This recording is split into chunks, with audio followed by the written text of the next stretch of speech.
El Departamento de Filosofía de Uniminuto Bogotá te invita a la sexta Cátedra Internacional de Retos Éticos para América Latina, un espacio de reflexión crítica sobre los desafíos éticos que enfrenta la educación contemporánea. Y nuestras fechas son: mayo 5, uso ético de la inteligencia artificial; mayo 12, resolución de conflictos; mayo 19, dilemas ambientales; y mayo 26, educar emociones. Tendremos conferencistas especializados de España, Estados Unidos, México, Chile y Colombia, todos los martes de mayo de 6 a 8 de la noche. Inscríbete, participa y sé parte de la reflexión ética que la educación necesita hoy. Esta cátedra hace parte del camino formativo de la Maestría en Ética y Problemas Morales Contemporáneos.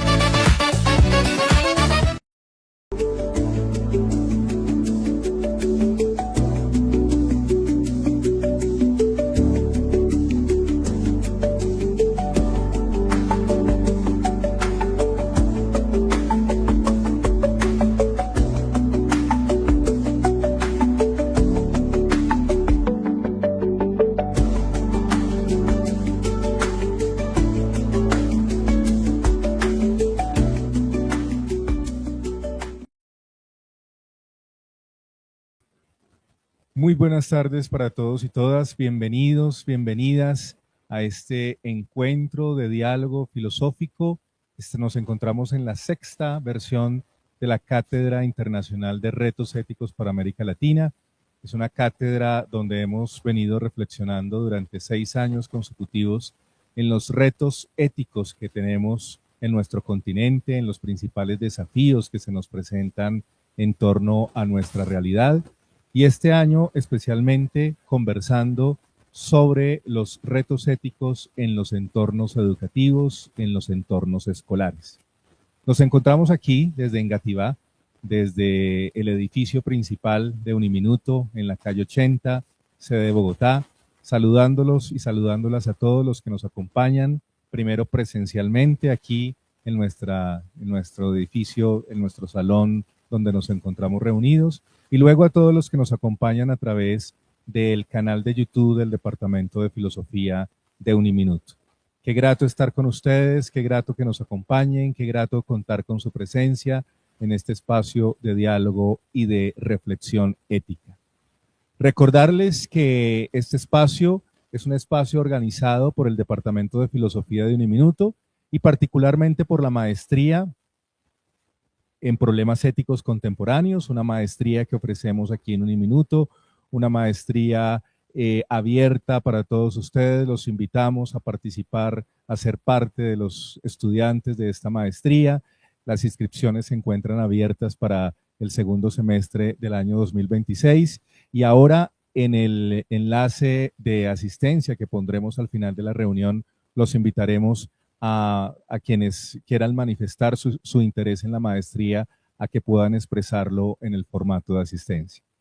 Pero además, este espacio es también el ciclo de actualización de egresados del Departamento de Filosofía, egresados del programa de estudios en filosofía, del programa de licenciatura en filosofía y de la misma maestría en ética y problemas morales contemporáneos. Nos acompañan especialmente en esta cátedra, y a ustedes muy especialmente los saludamos y las saludamos, queridos egresados y egresadas.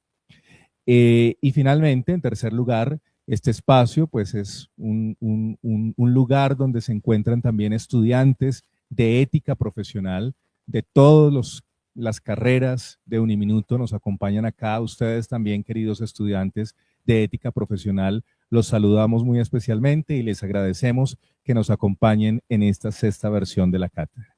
Hoy concluye nuestra cátedra y cerramos con broche de oro, como siempre debe ser. Nuestro primer encuentro fue hace 4 semanas. Hablamos sobre los desafíos éticos de la inteligencia artificial en los entornos educativos. Hace 3 semanas estuvimos conversando sobre la resolución de conflictos en la escuela y en los entornos educativos. Y hace 8 días tuvimos una muy interesante sesión acerca de la educación ambiental en los entornos educativos. Hoy nos reúne el tema de la educación de las emociones, también pensado desde la perspectiva, desde el contexto de la escuela y de los entornos educativos. Antes de entrar en materia y de presentarles a nuestro invitado que viene desde España a compartir con nosotros, voy a dar las palabras a la coordinadora de egresados de la sede principal, de la sede de Uniminuto, quien va a dirigir unas cortas palabras a todos ustedes, especialmente a los egresados de nuestros programas. Claudia, buenas tardes, gracias por tu presencia y tienes la palabra.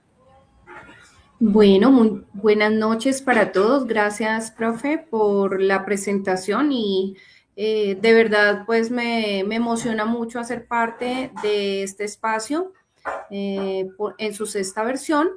Voy a compartirles una información a todos ustedes, estudiantes, y de manera muy especial a nuestros egresados. Espero que la información les sea de utilidad. Les voy a compartir mi pantalla en este momento. Y voy a cerrar entonces también la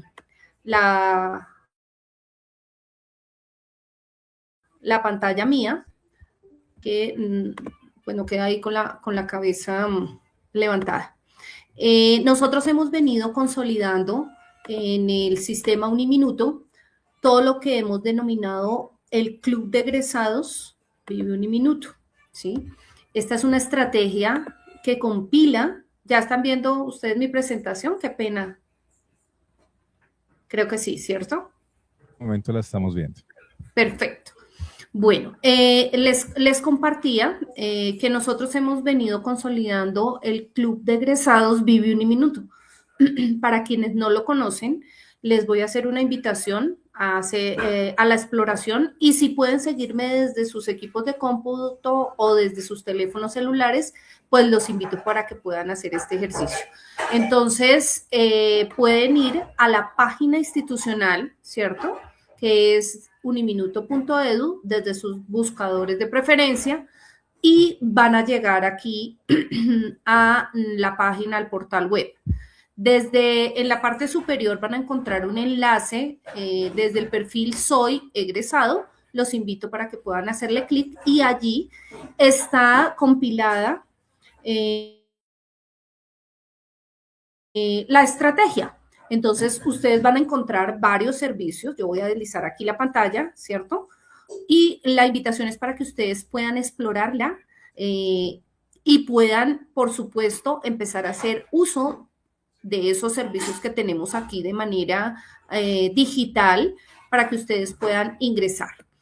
A los estudiantes que nos acompañan, pues también estamos interesados desde la coordinación de egresados de la Rectoría para que conozcan este paquete de servicios y beneficios y que puedan, en el momento de su titulación, pues hacer, por supuesto, uso de todo este espacio. Lo primero que los invito a hacer es a registrarse, a iniciar sus sesiones de trabajo aquí en la parte superior. Le dan clic en el enlace y allí les va a pedir sus correos electrónicos. Son los mismos correos electrónicos para nuestros egresados que tenían como cuando eran estudiantes. Y una vez se loguen, yo tengo abierta mi cuenta institucional, entonces va a aparecer el nombre de cada uno de ustedes en la parte superior.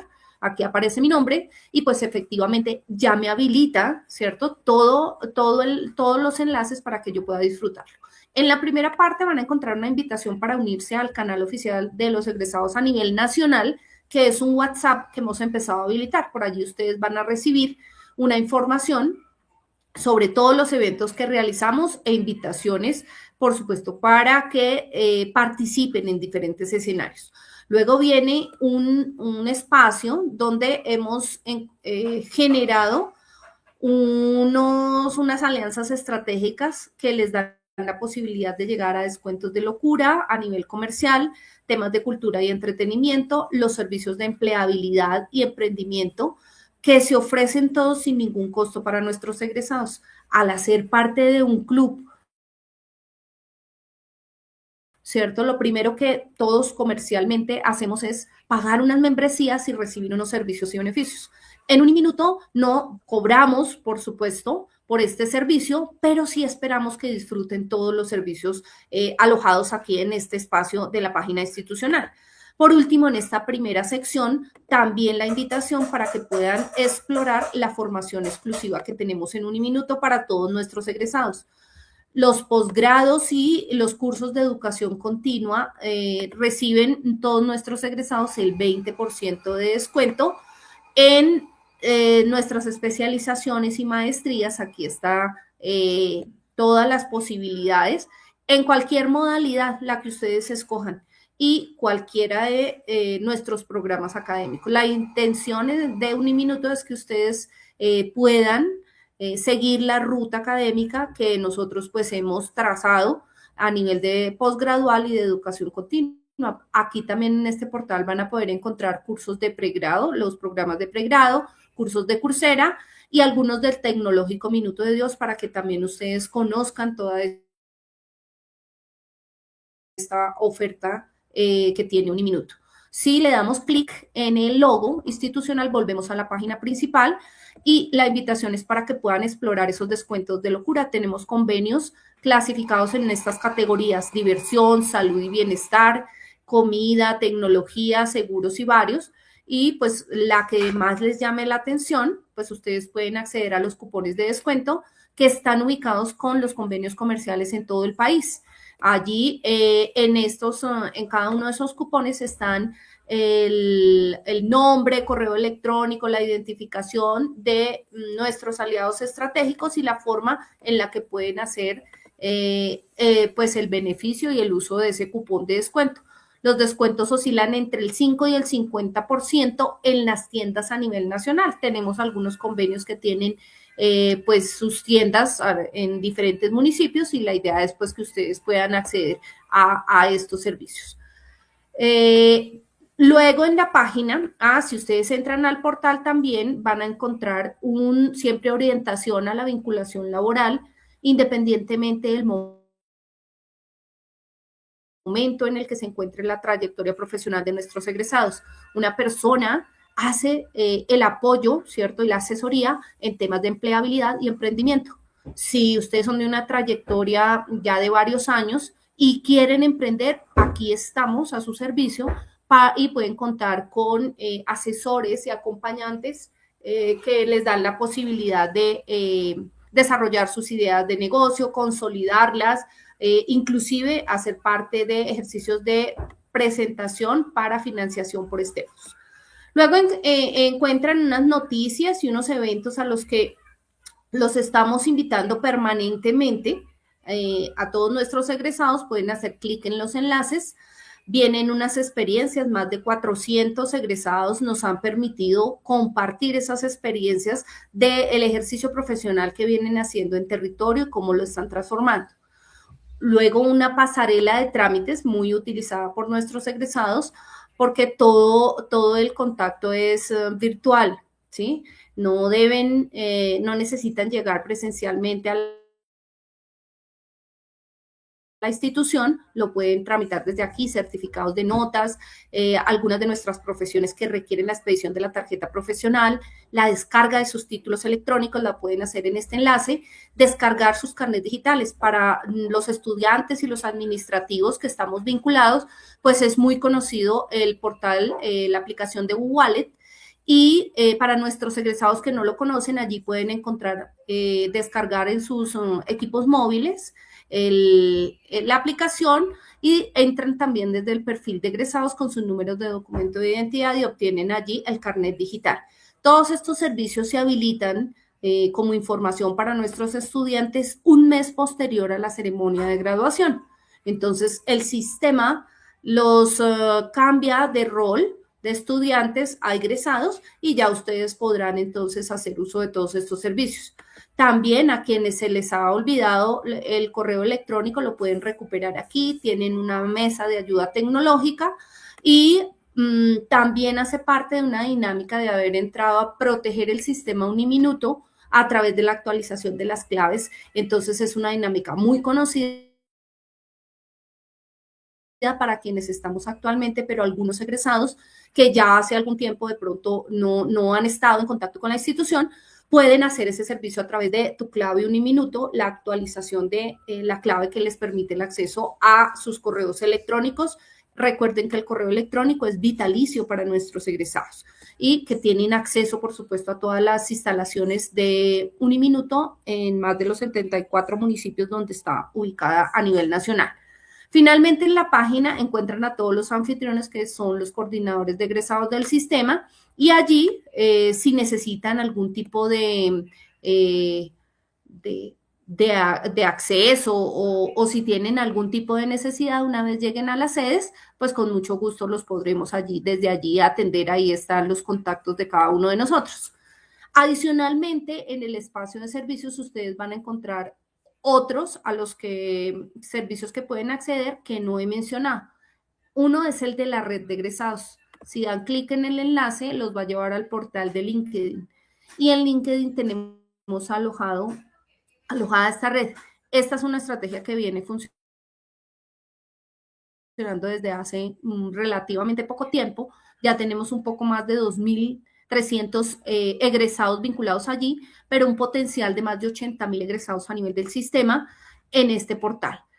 Al hacer parte de la red, la intención es ampliar, ¿cierto?, sus contactos para poder generar espacios de networking y desde allí también la red genera unos espacios de capacitación e invitaciones también muy específicas para moverse en el mundo laboral de una manera pues más cómoda, contactar directamente a sus compañeros, parte de la familia, y la idea es pues que se pueda consolidar esta red a nivel institucional.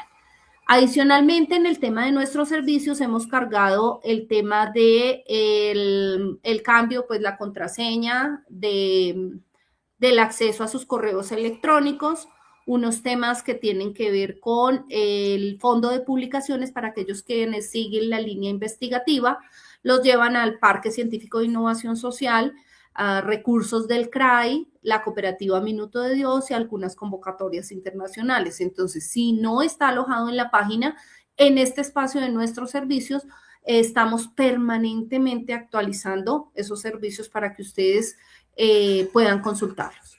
Entonces, pues esta era la información que quería brindarles. A todos, pues muchísimas gracias por su atención. No sé si de pronto haya alguna inquietud para resolverla en este momento o pues sencillamente hacerle la invitación también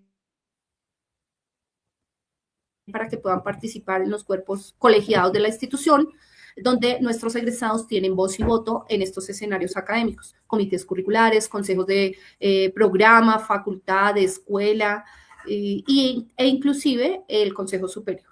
Entonces, muchísimas gracias, profe, y bienvenido pues a nuestro conferencista. Muchísimas gracias, Claudia, por esta información tan valiosa, tan importante para todos los egresados de nuestro Departamento de Filosofía y en general para los egresados de Uniminuto. Además de saludar a los egresados, también saludamos a los docentes, profesores de distintas instituciones educativas que nos acompañan en esta cátedra de retos éticos y a otros invitados de otras universidades o instituciones que nos acompañan en esta noche. Nuestro tema de hoy, educar las pasiones. Y para esto hemos contado con el apoyo y la alianza del proyecto Marfil. Este evento ha sido posible gracias, entre otras cosas, al proyecto Marfil que nos ha apoyado durante toda esta cátedra. Aprovecho para agradecer al equipo de Marfil que ha estado acompañándonos en cada una de las sesiones y que nos ha estado colaborando para que este evento sea posible. Y quiero darle entonces la palabra a el fundador y coordinador, director actual del Proyecto Marfil, el profesor Víctor Rojas Chávez, quien será el moderador de nuestra sesión de hoy. El profesor Víctor Andrés es precisamente licenciado en Filosofía, egresado de Uniminuto. Imagino que ya ha entrado a todas las páginas de egresados y se ha logueado, ya conoce todos los planes de egresados. Los descuentos del 50% los ha hecho efectivos. El profesor Víctor Rojas es licenciado en Filosofía de aquí de Uniminuto, magíster en Teología de la Pontificia Universidad Javeriana y también magíster en Gerencia Social de Uniminuto. Entonces le doy la palabra a él, quien será nuestro moderador de esta sesión de hoy. Bueno, pues muchas gracias y un saludo muy especial y agradecimiento al Departamento de Filosofía que nos ha permitido hacer esta relación entre el Centro de Investigación Marfil y el mismo departamento para apoyar esta iniciativa de la Cátedra de Retos Éticos. Para quienes no sepan, el Centro Marfil, el Centro de Investigación Marfil es un centro que hace parte de la Escuela de Desarrollo Humano y Transformación Social de Uniminuto, en la que estamos permanentemente comprometidos con el desarrollo filosófico. Nuestra cuna ha sido la filosofía y ha sido el departamento, y esto ha permitido también trascender y conectarlo con otras disciplinas, otros saberes. Hoy el Centro Marfil está alojado en la escuela, que permite tener un relacionamiento con los diferentes programas que tiene nuestra escuela y facultad, y asimismo con diferentes servicios que tenemos a nivel nacional con la universidad. Y este centro, con esta misma espíritu y naturaleza que tiene de la filosofía y de las prácticas filosóficas, desarrolla formación, cursos, talleres, diplomados, tiene diferentes servicios: Marfil Ideas, Marfil Diálogos, Marfil Reflexiones, Marfil Academia. En todas esas 4 áreas que tenemos, hay un grupo de profesionales, practicantes o profesionales en formación que están permanentemente dinamizando todas las acciones que tenemos. Así que los invitamos también para que busquen nuestra página y en ella puedan acceder. Estamos en diferentes redes, Instagram, Facebook, tenemos nuestra página en la que ustedes ven los diferentes servicios, pueden tomar algunos de los talleres que ofrecemos. Tenemos a cargo también la revista Polisemia, en la cual ustedes pueden publicar también sus reflexiones, sus investigaciones, sus iniciativas académicas. Y en este marco de acción que tiene el Centro Marfil, hemos venido estableciendo relaciones con personas como nuestro invitado del día de hoy. En este compromiso que tenemos con las prácticas filosóficas, hemos estado en diferentes contactos, con congresos internacionales, participando de muchos espacios, y tuvimos la suerte en alguno de ellos de conocer al profesor José Barrientos. Y digo la suerte porque es una autoridad en el mundo de las prácticas filosóficas, de la filosofía aplicada, y nos permitieron estos encuentros conocer su trabajo, conocer su trayectoria, y también en esos acercamientos ser invitados por él en algunos de los proyectos que dirige. Les quiero presentar de esta forma al profesor José Barrientos, quien es el invitado especial y que esta semana nos visita en Uniminuto gracias a un convenio de cooperación que hemos realizado entre la Universidad de Sevilla y Uniminuto, un convenio que nos ha permitido también establecer procesos de movilidad, tanto de docentes como de estudiantes, que nos permite abrir diferentes espacios. Incluso él más adelante seguramente nos contará de algunas cosas que podemos hacer, entre ellos cursos que podemos tomar. Por ahí tenemos uno que queremos invitarlos a ustedes para que puedan tomarlo. Les cuento que el profesor José Barrientos es profesor titular de la Universidad de Sevilla y es uno de los referentes internacionales más destacados en el ámbito de la filosofía aplicada y la experiencialidad. Él es doctor en filosofía por la misma institución, ha consolidado su trayectoria científica mediante estancias de investigación en universidades de élite como Harvard, Princeton, Chicago, Cambridge, Tokio. Su labor académica se centra en la transformación del sujeto a través de racionalidades alternativas, integrando el pensamiento crítico con la práctica filosófica fuera de los entornos estrictamente académicos.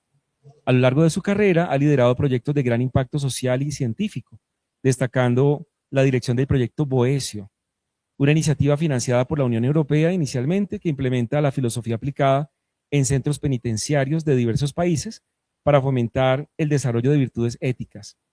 Es además el fundador y director de la Red Iberoamericana de Investigación en Filosofía Aplicada y de la revista Hacer, la publicación internacional de referencia en su especialidad, consolidando puentes de colaboración entre Europa y América Latina en el estudio de la ética y la metafísica actual. Su prolífica producción intelectual supera las 200 publicaciones, incluyendo libros fundamentales como Filosofía Aplicada Experiencial, Filosofar entre rejas, entre muchos otros. Como director del Grupo de Investigación Experiencialidad, Barrientos Rastrojo ha sido pionero en la sistematización de la filosofía para niños y el asesoramiento filosófico, orientando sus esfuerzos hacia la mejora de la resiliencia y el pensamiento complejo en comunidades en riesgo de exclusión, lo que le otorga una visión integral de la filosofía como herramienta de cambio social. De esta forma, le damos la bienvenida y le damos paso al profesor José Barrientos.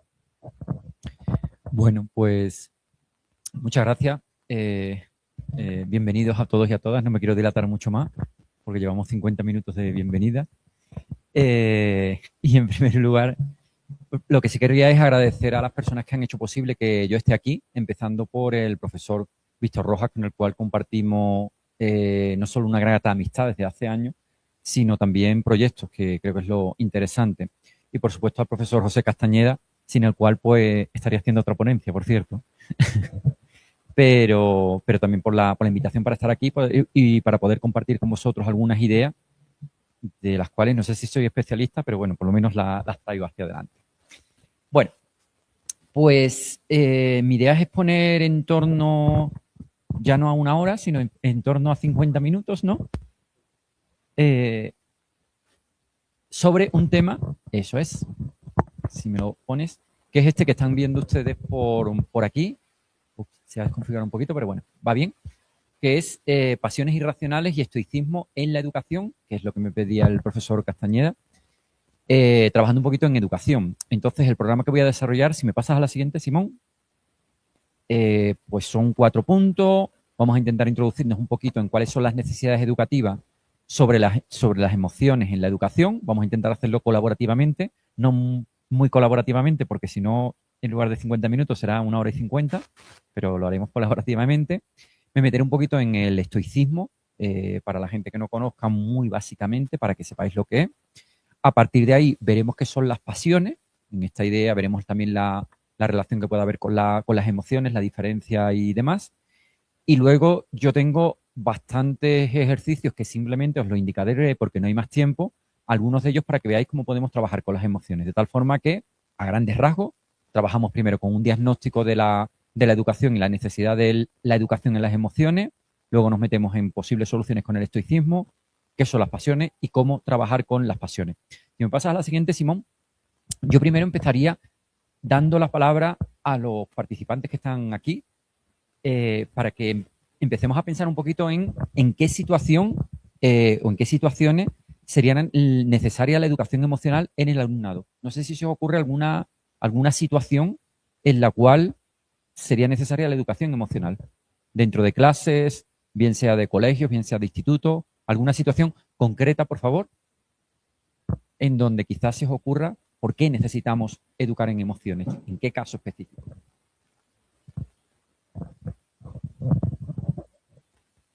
Venga, tenemos por aquí uno. Bueno, buenas noches. Buenas noches.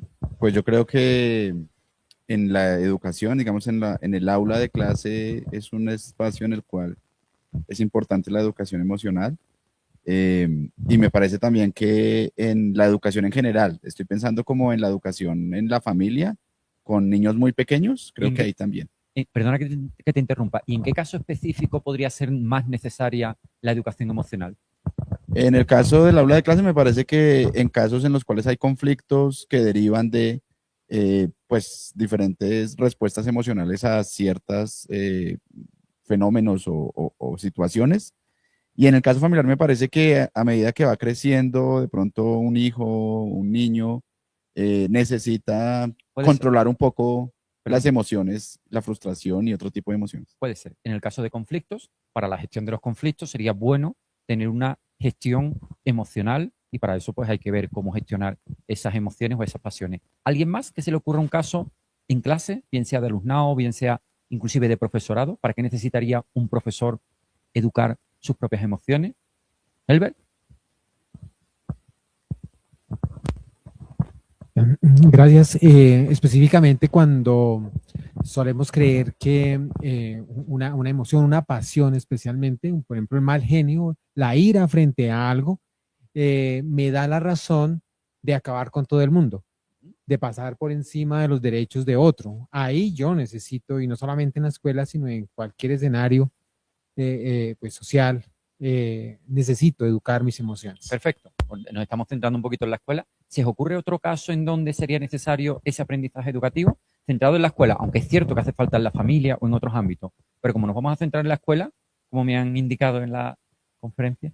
Bueno, creo que en la escuela nos pasa frecuentemente que a los estudiantes les genera un choque emocional muchas veces el tema de las calificaciones. Entonces un profesor te coloca 2 o 5 y el estudiante entra en cierto colapso porque no está de acuerdo y eso genera unas tensiones profundas. Por ejemplo, el alumno tiene un 2 o un 5, no sabe cómo gestionarlo y en muchas ocasiones nos lo encontramos. en nuestras propias aulas, es decir, o en las tutorías, ¿no? Donde de pronto no sabe cómo gestionar esa emoción, en fin. ¿Vale? Alejandro. No sé, pensaba en los escenarios escolares donde hay muchos casos de bullying, por Bullying. ejemplo, para, pues, tanto para las personas que lo ejercen como para quienes lo reciben, ¿no? ¿Vale? Un caso también de bullying. Un último caso que se os ocurra.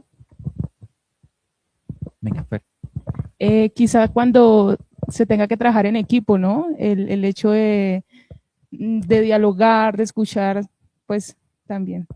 Por ejemplo, cuando trabajamos en equipo, fijaros, ya no solo a nivel individual, sino también en otros niveles.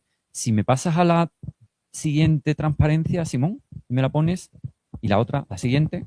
Fijaros, nosotros podríamos hablar de distintos casos. Aquí lo veis pequeñito, pero yo os lo... Ahora se ve más grandecito, gracias, Simón. Yo en una panorámica general, no me quiero meter mucho en diagnóstico, podemos decir, o podemos hablar quizás de 4 elementos en donde se podría hablar de la necesidad, de las necesidades educativas emocionales del profesorado, y por una parte podríamos hablar de presión.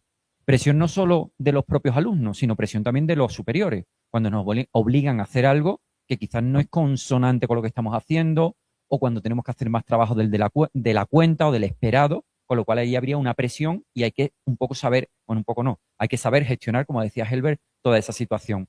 Fijaros, no solo con el colectivo de los superiores, sino que, como estabais diciendo, también con el colectivo de los niños, como decía, como comentaba Víctor, en el caso de calificaciones, ¿vale?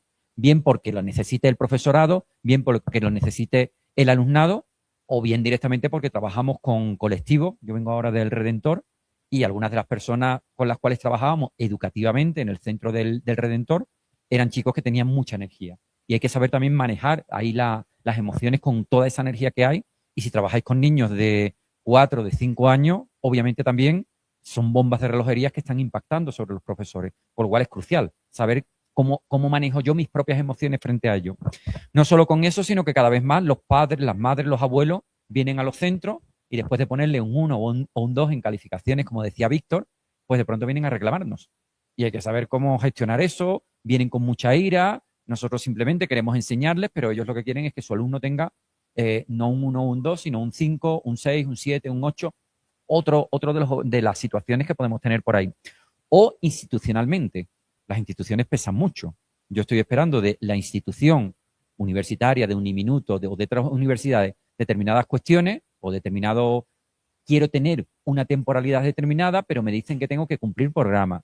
Resulta que hay una serie de leyes educativas que no son consonantes con mi vocación de educador y tengo que trabajar con esa situación. Y claro, lo primero que yo siento es, ante esa situación, imaginaros, lo que pasa en mi universidad ahora, que tenemos una situación institucional complicada, donde es posible que pasemos de 30 alumnos en una clase a 60 o a más alumnos. Y de pronto vemos un poco la injusticia de la situación. Pero está la presión institucional. O inclusive, como decía por aquí vuestro compañero, en orbes extraescolares, cuando también el profesorado no solo es profesor, sino que es padre, es madre, y de pronto tiene una situación y al día siguiente tiene que ir a clase. Y a lo mejor resulta que su mujer de pronto le han detectado un cáncer terminal, pero el profesor tiene que seguir yendo a clase. Con lo cual, fijaros, a partir de todo esto, lo que tenemos es un conjunto de emociones que están estallando y, claro, tenemos esa necesidad. No solo eso, sino que además se pueden dar, en el segundo bloque, violencias. Violencia física, violencia psíquica, ya no es solo presión, sino que es un estallido mucho mayor. Bien sea del alumnado, de los compañeros, de los superiores, institucional. No voy a especificar casos porque directamente lo que hemos visto antes, pero donde de pronto hay un estallido. Nos peleamos con un compañero, nos peleamos con el jefe, con el rector, con un vicerrector, con un director del departamento por determinadas situaciones, y ahí obviamente también tenemos que saber cómo gestionarlo. O, pongo en el tercer caso, cansancio y desidia asistencial. Esas situaciones donde el profesor comienza muy ilusionado con el trabajo que está haciendo, pero llega un momento en donde no sabe por qué está haciendo lo que está haciendo. De pronto tiene una crisis existencial y, claro, no sabe hacia dónde ir. Además, crisis existencial en muchas ocasiones porque, a pesar de que nosotros estamos trabajando con la sociedad, con una vocación, nos damos cuenta de que la sociedad, como pongo aquí, tiene derivas antieducativas. Nosotros intentamos educar en valores, ya que estamos en una cátedra vinculada con los valores, y resulta que la sociedad va en contra. Y al final tenemos un choque. Un día no pasa nada, pero cuando un día, otro día y otro día estamos intentando enseñar valores y la sociedad va por otro lado, pues emocionalmente también estamos estallando. Y bueno, podríamos hablar de otras situaciones de necesidades formativas en emociones del profesorado, como pueden ser limitaciones económicas. De pronto yo si estoy trabajando solo en una universidad, no tengo dinero suficiente y me tienen que contratar en 2 universidades, en 3 universidades, o tengo que tener un segundo trabajo, un tercer trabajo, que también va alimentando esa situación emocional de estallido que pone esto de manifiesto, o pongo como último elemento los golpes inesperados. De pronto, mi mujer que tenía cáncer fallece y yo al día siguiente no, porque tengo algunos días de liberación dentro de mi trabajo, pero a la semana siguiente, al mes siguiente, tengo que volver al trabajo. Y yo sigo en esa burbuja emocional que tengo que manejar de alguna forma. Con lo cual, cuando ponemos de manifiesto el tema de las emociones, pues necesitamos en gran medida también saber cómo gestionar todas esas emociones. De ahí la importancia que hay precisamente de ese trabajo con la educación emocional, que a partir de aquí la gran pregunta sería ¿cómo podemos trabajar todo esto? Hay un conjunto de pensadores, de filósofos, que son los estoicos. Los estoicos fueron una escuela de filosofía que surge en el año IV antes de Cristo, que finaliza en el IV después de Cristo, que fundamentalmente se plantearon la filosofía como una transformación personal para, entre otras cosas, a través de una serie de ejercicios, aprender a encajar los golpes de la vida. Es decir, al tener que aprender a encajar los golpes de la vida, tienen que saber gestionar sus propias pasiones, que es el tema en el cual nosotros estamos trabajando. Con lo cual el estoicismo, además de otra corriente, es un movimiento filosófico que precisamente nos podría ayudar dentro de esta línea. Y precisamente el estoicismo maneja 3 tipos de trabajo filosófico, una tríada, en donde trabaja con el logos, el ethos y la physis. A nosotros nos interesará sobre todo el ethos, que implica generar una forma de comportamiento en donde, como se dice habitualmente, yo me tomo la vida con filosofía ante los golpes de la existencia. Yo aprendo a encajar los golpes de la existencia y no es que no me hagan daño, porque el golpe de la existencia hace daño, pero evito que yo tenga un desbordamiento pasional y por lo tanto yo soy dueño de mí mismo, y esto lo conseguían los estoicos a través de una serie de ejercicios. Una serie de ejercicios que los llevaban, como aparece aquí en la presentación, a una elevación hacia el logos, es decir, a un posicionarse en la racionalidad, a ser racionales para que cada vez que nosotros nos posicionamos en la racionalidad, cada vez que nosotros somos racionales, las emociones, aunque las tenemos, no se desbordan. Yo soy dueño de mi propia existencia. Y esto, como os decía, pues lo hacían a través de un entrenamiento. Si pasas a la siguiente, Simón, un entrenamiento que era un gimnasio filosófico, y a través de ese gimnasio filosófico, las propias personas que iban a entrenarse semanalmente o diariamente en este ejercicio filosófico, pues eran personas mucho más críticas, personas mucho menos manipulables, personas, sobre todo, en el caso que nos interesa, mucho más dueños de sí mismos o de sí mismas. No se dejaban manipular emocionalmente, ni por lo de fuera, ni tampoco por mi propia existencia. Lo que nosotros hacemos en Proyecto Boecio y en el Proyecto Parche, que continuamos también aquí con Marfil, proyecto que tiene Marfil aquí en Colombia, pues intentamos precisamente este trabajo emocional, además en situaciones de mucho conflicto. Yo, como decía, vengo ahora del Redentor, un centro de menores en España, aquí no sé cómo se llama, centro de menores, un reformatorio, centro de menores, en donde obviamente tenemos una situación bastante dura de personas, de chicos que están allí, y donde evidentemente todo este tema emocional, todo este entrenamiento emocional, pues les puede, en fin, servir bastante. A partir de aquí, dando un poquito contexto de qué es el estoicismo, yo pasaría al siguiente punto, que es qué son las pasiones en el estoicismo, ¿vale? Tenemos las emociones y las pasiones. Una diferenciación bastante importante, pero que habitualmente en la contemporaneidad no la suele hacer la psicología. La psicología habla de emociones positivas y emociones negativas, pero si me pone, Simón, la siguiente transparencia, la siguiente,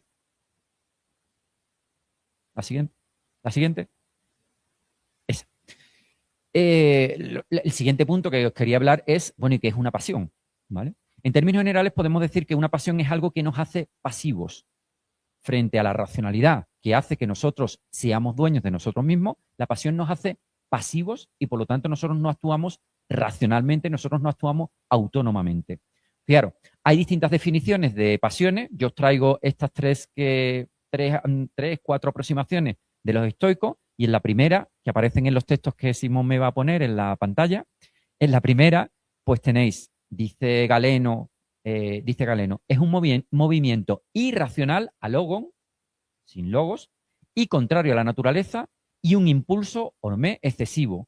Al explicar irracional, repite que significa lo privado de la razón y juicio, y toma como ejemplo de un impulso inmoderado a los que corren impetuosamente. Es decir, una pasión es cuando abandonamos nuestras propias capacidades irracionales para definir por nosotros mismos qué es lo que queremos hacer. Y además no es natural porque para los estoicos la racionalidad es ante todo natural. Lo que hace que los sujetos humanos sean seres naturales es nuestra propia racionalidad. Lo que hace que un animal sea natural no es su racionalidad, sino que son otro tipo de dimensiones. En las plantas es el tema del movimiento, en fin, en los animales son otros, pero lo que caracteriza la naturaleza humana, dicen los estoicos, es la racionalidad.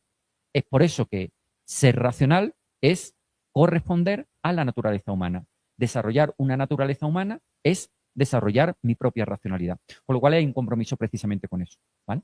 ¿Qué son las pasiones? Las pasiones es desarrollar emociones irracionales. Es que yo no soy dueño de mí mismo. Es que yo no soy, dirán los estoicos, un ser humano. Yo no soy un ser humano porque no respondo a mi propia racionalidad.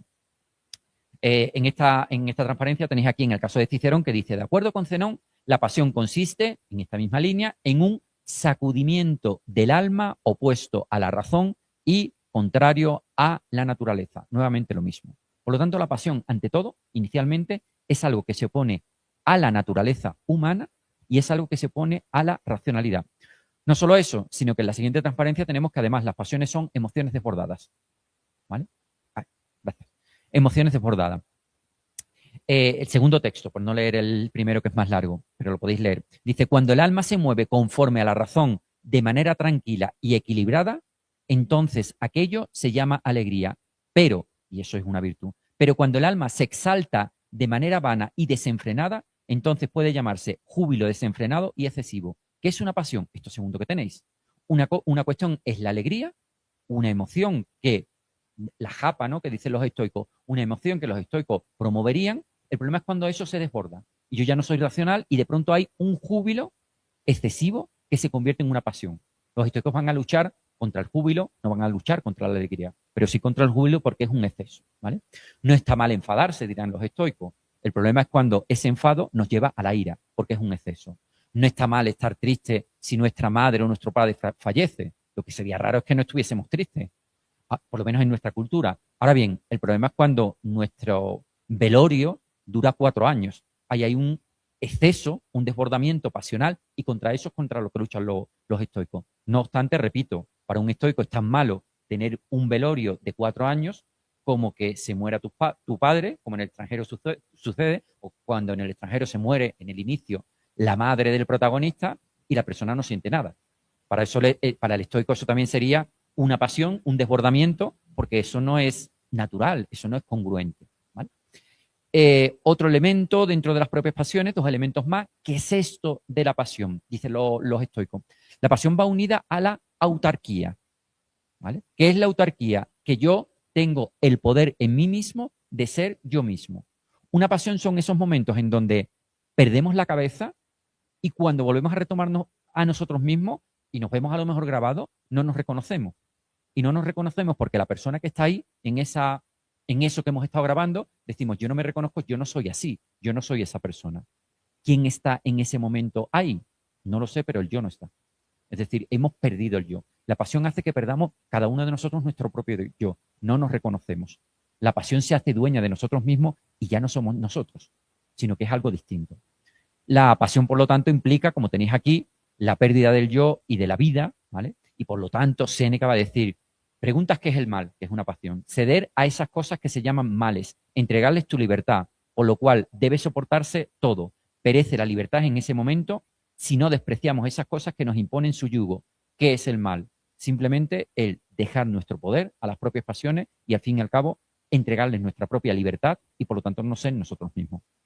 Y cierro el tema de las pasiones, entramos luego en qué hacer ahora con esto, en la siguiente transparencia, que sería que la pasión para los estoicos es una creación de las representaciones, ¿vale? Dicen los estoicos, bueno, ¿y en qué consiste el temor? El temor no es algo, en este caso, físico, sino que depende de que yo me represente la realidad, de que yo vea la realidad de una forma determinada y eso hace que yo tenga temor. O, por ejemplo, la tristeza.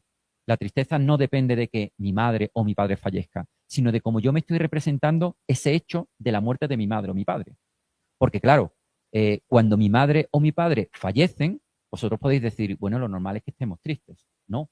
Imaginaros que vuestro padre o vuestra madre han sido maltratadores y vuestro padre o vuestra madre fallece y lo que sentís no es tristeza. ¿Cuál es la diferencia entre uno y otro? Que yo voy a ver ese hecho, el hecho de la muerte de mi madre o de mi padre, de una forma o de otra, tengo una representación o tengo otra representación y eso es lo que crea la pasión.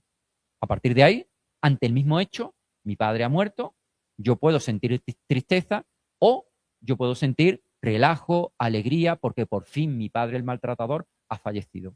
Dicen los estoicos, entonces la pasión no es un hecho, sino la pasión es algo que nosotros construimos de acuerdo a cómo nos representamos la realidad. ¿Vale? A partir de aquí podemos tener una configuración básica, pero con cuatro elementos de cómo los estoicos entienden que funcionan las pasiones. Como veis, hay una cuestión importante y es una pasión no es lo mismo que una emoción. En las pasiones no hay emociones positivas y emociones negativas, sino que todas las emociones positivas y todas las emociones negativas pueden ser buenas en tanto en cuanto no impliquen un desbordamiento. No hay emociones negativas. ¿Vale? La emoción, por otra parte, sería lo que movilizaría al sujeto, pero esa movilización siempre puede ser positiva, siempre y cuando no se desborde. ¿Vale? Por lo tanto, la pasión es algo a lo que nos lleva a los desbordamientos.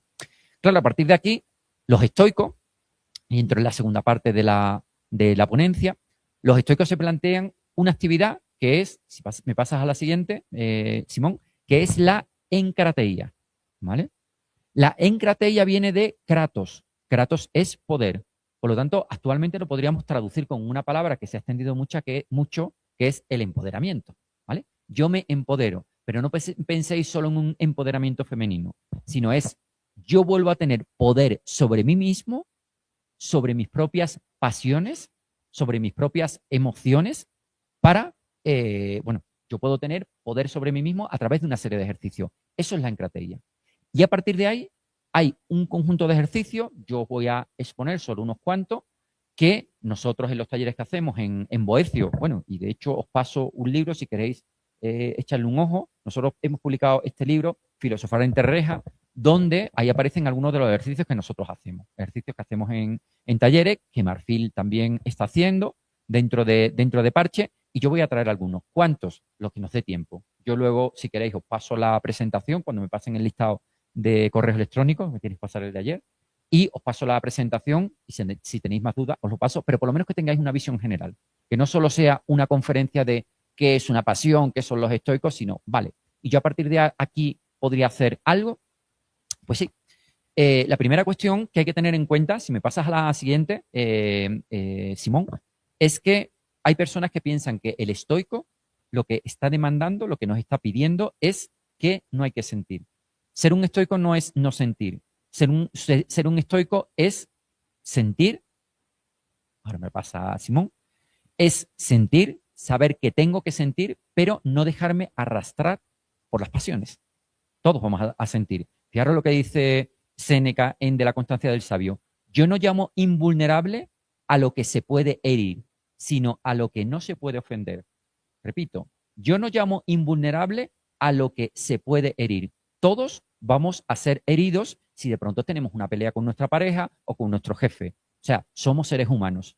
Pero dice él, yo llamo vulnerable a lo que no se puede ofender. ¿Qué hago yo con eso que estoy sintiendo? ¿Lo desbordo y lo llevo a una pasión? ¿O lo agarro y a través de un determinado ejercicio le pongo una parada o lo gobierno y por lo tanto yo soy dueño de eso? Bueno, pues esto es lo que dice Séneca, o por ejemplo también Crisipo añadirá, el sabio siente dolor, sentimos dolor todos, sentimos sufrimiento, pero no es torturado, pues no cede en el alma. Esta es la diferencia. El sabio sufre, todos sufrimos. Y el sabio que diga, yo ya estoy en el mundo de las ideas y yo ya no sufro nada, simplemente eso solo se puede dar en el caso de alguien que haya trascendido al otro mundo, es decir, alguien que se haya muerto. pero somos seres humanos, por mucho que queramos.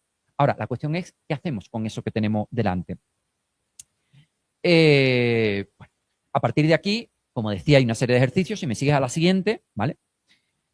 Y bueno, el primer ejercicio más que un ejercicio, es un planteamiento, lo hace Epícteto en las disertaciones por Arriano, y es algo muy sencillo que es, dice Epícteto, que lo importante es empezar.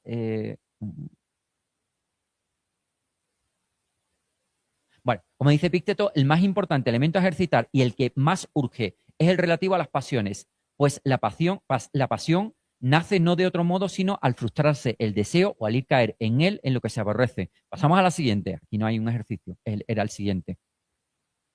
Siguiente. Ahora sí, pasamos al primer ejercicio. Fijaros, el primer ejercicio que utilizan esta gente es la mnemosine. ¿Qué es la mnemosine? El recuerdo. Tengo una serie de fases que yo memorizo y en el momento en que yo me enfado, recuerdo esa frase y esa frase me funciona como un detenimiento ante lo que yo estoy sintiendo y me acuerdo de quién soy yo. Esto es algo que en el mundo religioso, luego en la Edad Media, lo retoman muchos monjes y lo que hacen es que toman textos de la Biblia y inclusive se lo ponen en la ropa, o sea, cogen pequeños trocitos, se lo ponen en los bajos de los pantalones y tienen esa frase y van con ellos. Entonces, el primer ejercicio que hay dentro de este trabajo con la encrateia sería precisamente, como dice en el texto Plutarco, dice, es necesario que hayáis aprendido los principios de una forma tan constante que cuando vuestros deseos, vuestros apetitos, vuestros miedos se despierten como perros que ladran, el logos hable en vosotros como la voz del amo, que con un solo grito sabe acallar a los perros. Es decir, que memoricemos cierta frase y a partir de ese momento, cuando el perro ladra, el perro de la pasión ladra, yo me acuerdo de esa frase y crack, me funciona como un ejercicio, ¿vale? Yo esto os lo cuento, pero claro, lo bonito de todo esto es que ahora, después de un taller, decimos durante una semana vamos a intentar buscar determinada frase y en el momento en que yo siento una pasión voy a recordar esa frase, memorizo la frase y la tengo ahí. A veces lo hacemos con los celulares. Nos grabamos en el celular esa frase y como el celular siempre lo llevamos encima, si no la hemos memorizado, la tenemos encima. Es un ejercicio. Un ejercicio con el cual se puede trabajar y que yo os invito a que podáis trabajar. Otro ejercicio. El siguiente. Resistirse en los primeros envites. Dice Séneca. El problema que tenía Nerón cuando prendió fuego a Roma fue que si hubiera apagado el fuego al principio, el fuego lo hubiese apagado. El problema es cuando ya cubrió no dos casas, sino 2 o 3 calles. Ya era imposible apagar el fuego. Y eso lo utiliza precisamente Séneca en De la Ira para decir que precisamente, como tenéis aquí en el texto, lo mejor es resistirse a los primeros amagos de la cólera, ahogarla en el germen, pues una vez extraviados los sentidos, nos costará esfuerzo 1000 salvarnos de ella. Lo que está diciendo es, ¿queréis gobernar vuestras pasiones? Primero, conoceros bien, conocer los primeros momentos en donde yo me desbordo y en ese momento voy a intentar frenarla. Porque si la intentáis frenar a mitad de camino, es muy complicado. El que juega con fuego se termina quemando. Eso es lo que de alguna forma está diciendo Séneca, cuestiones que luego han quedado en nuestro acervo cultural y con el cual nosotros estamos viviendo, ¿no? Si de pronto yo tengo una relación con una alumna y empiezo a sentir que me estoy enamorando de esa alumna, que aquí nadie se crea un dios y diga, no os preocupéis que yo en el momento en que tenga que irme con esta alumna a su casa, yo en ese momento la voy a frenar. Probablemente en ese momento no lo podáis frenar. O viceversa, o con un alumno, ¿vale? Un hombre con un alumno, una mujer con una alumna, o las 1000 modificaciones que haya. El sentido contrario, exactamente, ¿vale? Pero claro, ese es el gran problema. Si yo me enamoro de otra persona y yo veo que no me interesa esa persona porque no es conveniente, no intentéis frenarlo cuando ya casi que habéis empezado esa relación, porque no lo vais a conseguir. Eso es lo que dice Séneca. O sea, en ese momento es cuando hay. O, por ejemplo, hay un texto que a mí me gusta, en este caso es de Irving, pero hablando de los estoicos, que dice, la ira se parece a la picadura de un mosquito. Nos molesta el hecho de no rascarnos ante una picadura, pero nos satisface el rascarnos. Es decir, nos pica algo, ahora os va a picar todo. A mí me está empezando a picar, cuando hablamos de picar, os va a picar todo, ¿vale? Y inicialmente, si yo no me rasco, no pasa nada. Pero el problema es, fijaros lo que dice Irving, el problema con las picaduras de mosquito es que después de rascarse, se habría deseado no haberlo hecho. el picor vuelve y se intensifica. Además, al rascarnos, aumenta la posibilidad de que se infecte la herida. Después de que nos rascamos, todavía nos pica más.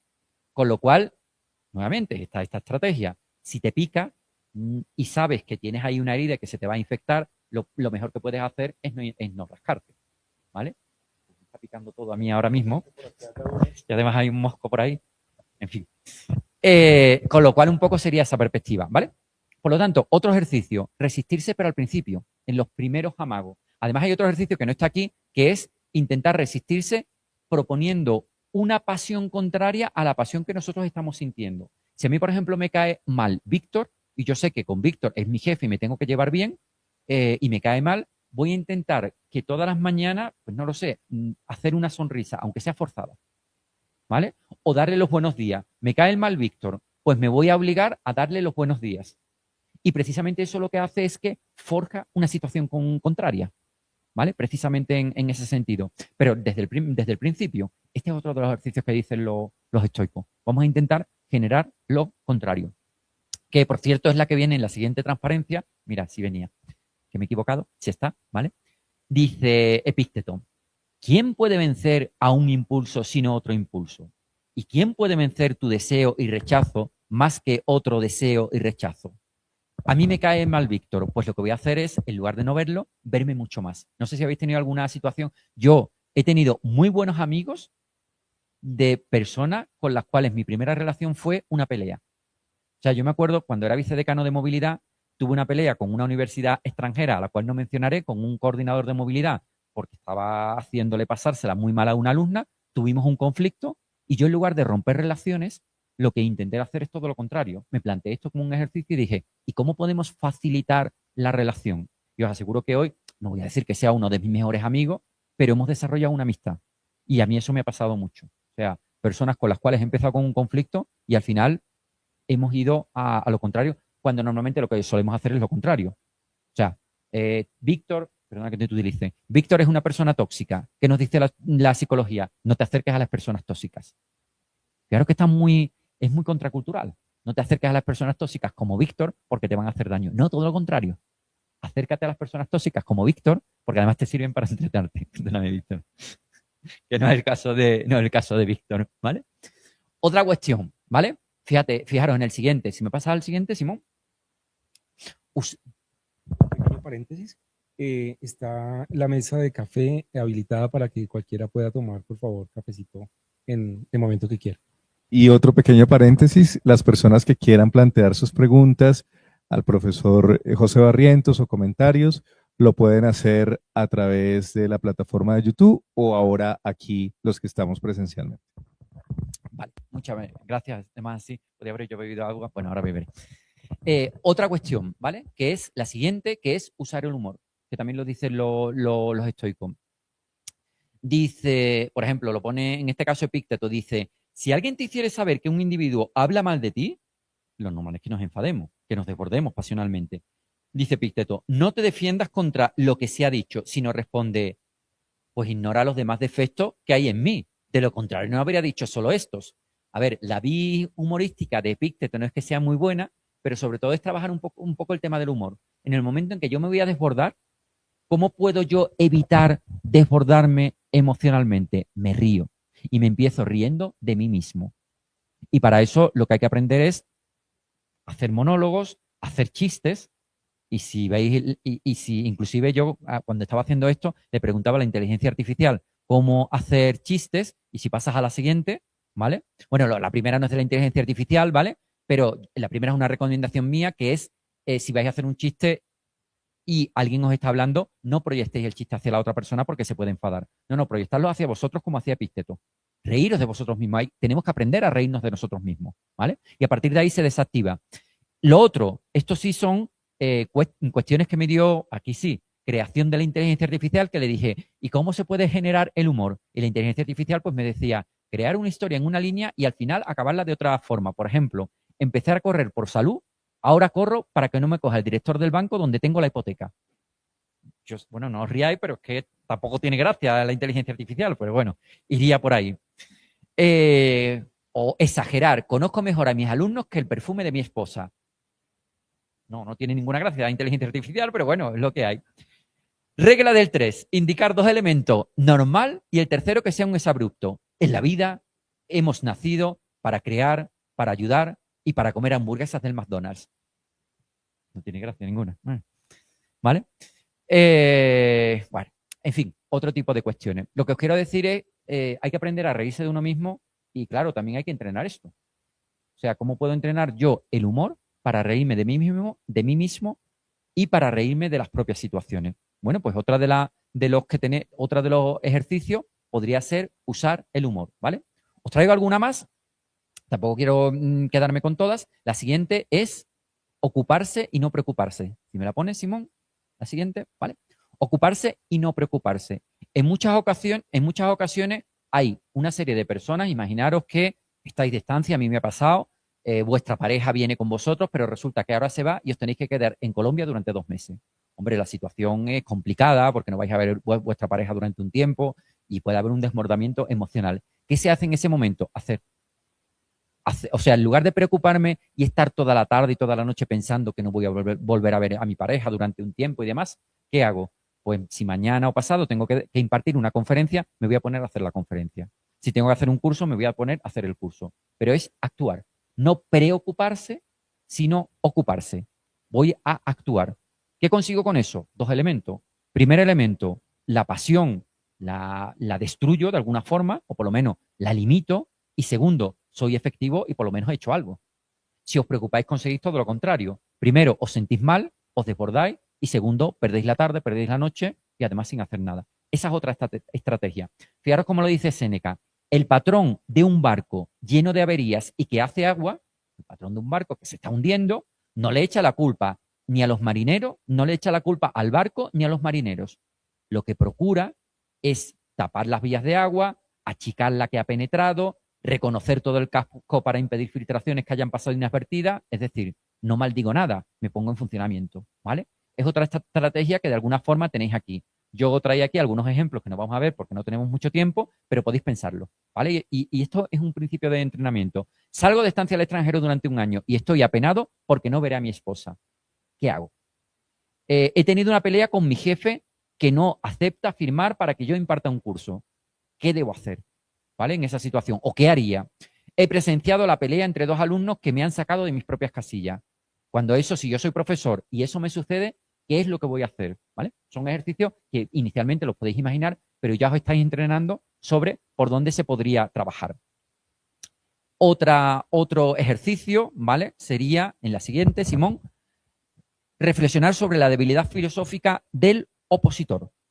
Es decir, si a mí hay una persona que me hace daño, ¿vale? Sea intencionada o no sea intencionada, no sé si es intencionada o no, pero pensar de alguna forma que él lo está haciendo porque no tiene el entrenamiento filosófico que yo tengo. Es decir, no tengo este pozo estoico que precisamente me lleva a eso.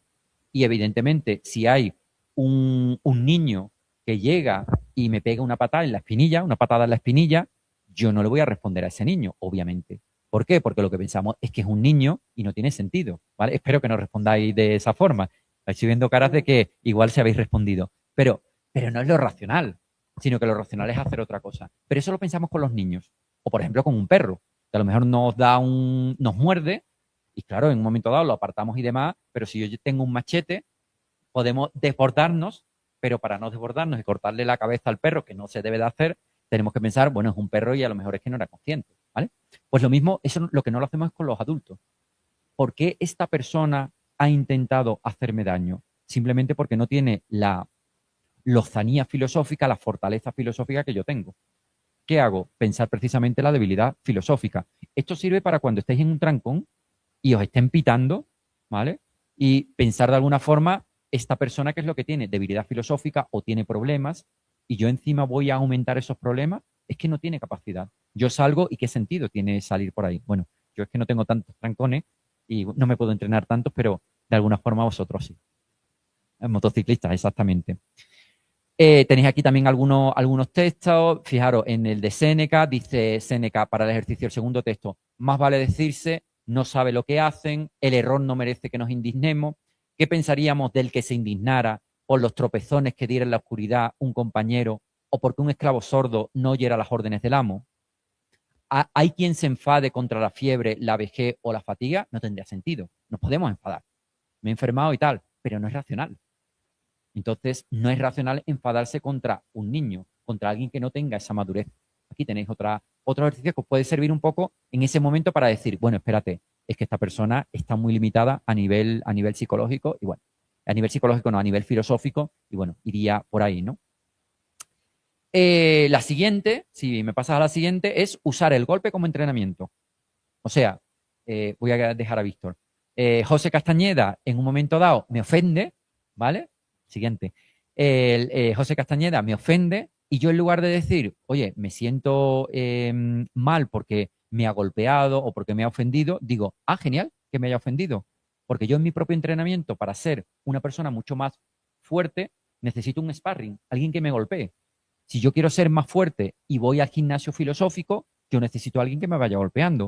Si yo voy al Redentor y un día la clase me sale muy mal, yo en lugar de deprimirme, en lugar de entristecerme, lo que puedo pensar es, genial, porque esto me sirve para ser mucho más fuerte. Antes lo estábamos hablando con una chica que precisamente ha trabajado mucho tiempo en el Redentor y claro, ella decía, a mí me ha costado mucho trabajar en el Redentor por el tipo de grupo que es, pero yo seguía y lo que a ella le ha servido es precisamente para tener ciertas capacidades que aquella persona que tiene un grupo complicado y va por primera vez al Redentor probablemente no la tengamos. Por lo tanto, la cuestión es pensar, usar el golpe como entrenamiento. O sea, ese golpe nos sirve precisamente para ser mucho más fuerte. Y ahora, como lo dice Epicteto, en cada cosa que te acaezca, procura, volviendo sobre ti, averiguar qué poder tienes para servirte de ella. Si ves a una persona guapa, hallarás que el poder que tienes respecto a esa persona es la continencia. Si ves a una persona guapa o guapa, lo que quiere decir es alguien que el deseo no lo podemos parar, utilízalo para entrenar la contingencia. Si te asalta la fatiga, hallarás la fortaleza. Si estás cansado, utilízalo para ser más fuerte. Si el ultraje, hallarás la paciencia. Y acostumbrándote de este modo, no te cautivarán las fantasías, las represiones, las fantasías, o sea, las representaciones. Ejercicio. Podéis tener un diario filosófico y pensar un poco en las dificultades que tenéis a lo largo del día. Por ejemplo, ante una dificultad, pues preguntaros qué aprendo de la frustración de no poder cursar la carrera que quiero, qué aprendo de que un curso en el que tenía esperanza no tenga alumnos, qué aprendo de haber golpeado a alguien, que yo lo haya golpeado, o de haber sido golpeado por alguien, qué aprendo de la desesperación ante la muerte de un ser querido, un poquito por ahí. ¿Vale? Bueno, yo voy a pasar a una musical, ¿vale? Que es la de un vídeo que hay, que es el vídeo de los brujos, ¿vale? Esto es parte de, os traigo algo de donde yo vengo, de Andalucía, donde allí tenemos el carnaval y en el carnaval hay comparsas que cantan y hay pasodobles que son canciones pequeñitas, ¿vale? Está cantado en andaluz, espero que entendáis la letra, no he podido subtitularlo porque no me he dado tiempo, ¿vale? Pero ahí la idea central es que en muchas ocasiones, precisamente para trabajar este gobierno sobre las pasiones, lo que hay que hacer en muchas ocasiones es cantar y expresar lo que estamos haciendo. En muchas ocasiones hablar con otras personas, pero también inclusive el propio hecho de expresar artísticamente aquello que nosotros estamos haciendo puede servir mucho. Normalmente en otro tipo de disciplinas hablarán de pintar, pero ¿por qué no cantar? Cádiz, que es el pueblo donde vienen esta gente, es un pueblo muy golpeado, un pueblo donde hay unas tasas de desempleo muy fuertes. ¿Y cómo este pueblo ha podido tirar hacia adelante? Porque ellos han convertido su dificultad precisamente en canciones, en quejarme de aquello que me está pasando, ¿vale? Y ellos es lo que dicen aquí dentro de esta canción. Os doy un poco el contexto porque igual no se entiende bien. Entonces, si me pones el vídeo...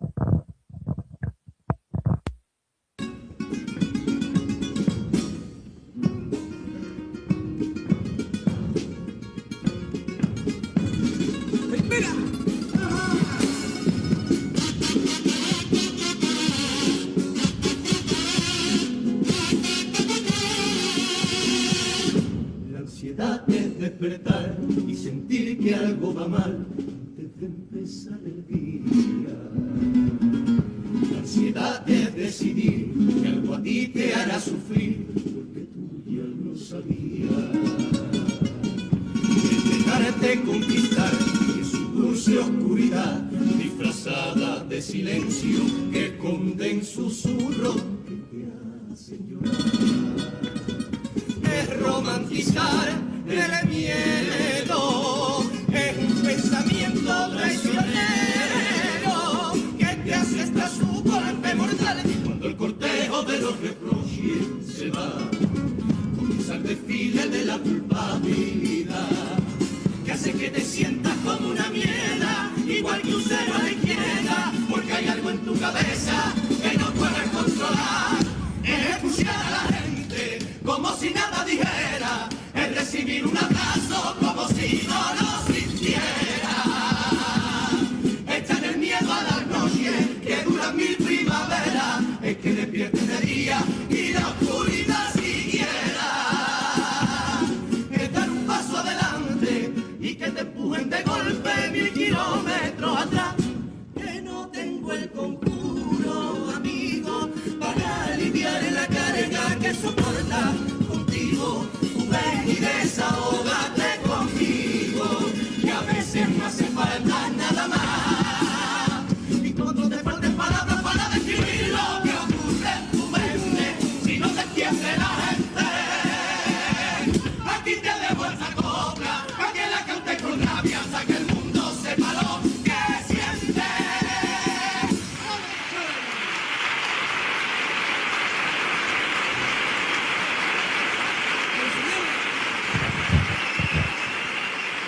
Vale. Se escuchaba, sí, se escuchaba bajito, pero de alguna forma lo que estaban diciendo es, tengo un montón de emociones y demás, y en el momento en que no sepas cómo gestionar eso, canto y aquí te dejo esta copla para que el mundo sepa qué es lo que estás sintiendo, pero de alguna forma es expresar precisamente esa emoción que una persona está sintiendo dentro de esta cuestión. Me queda poquito tiempo, ¿no? Dentro de esto habría otra serie de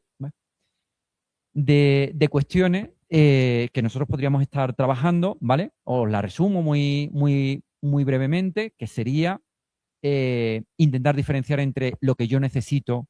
Una necesidad es aquello que de alguna forma, sin lo cual yo desfallecería, por ejemplo, comer, y un interés que sería aquello que sin lo cual yo podría vivir. Por ejemplo, es una necesidad comer, pero no comer hamburguesas del McDonald's. Diferenciar entre uno y otro. En el momento en que sienta la pasión, pues iría por ahí.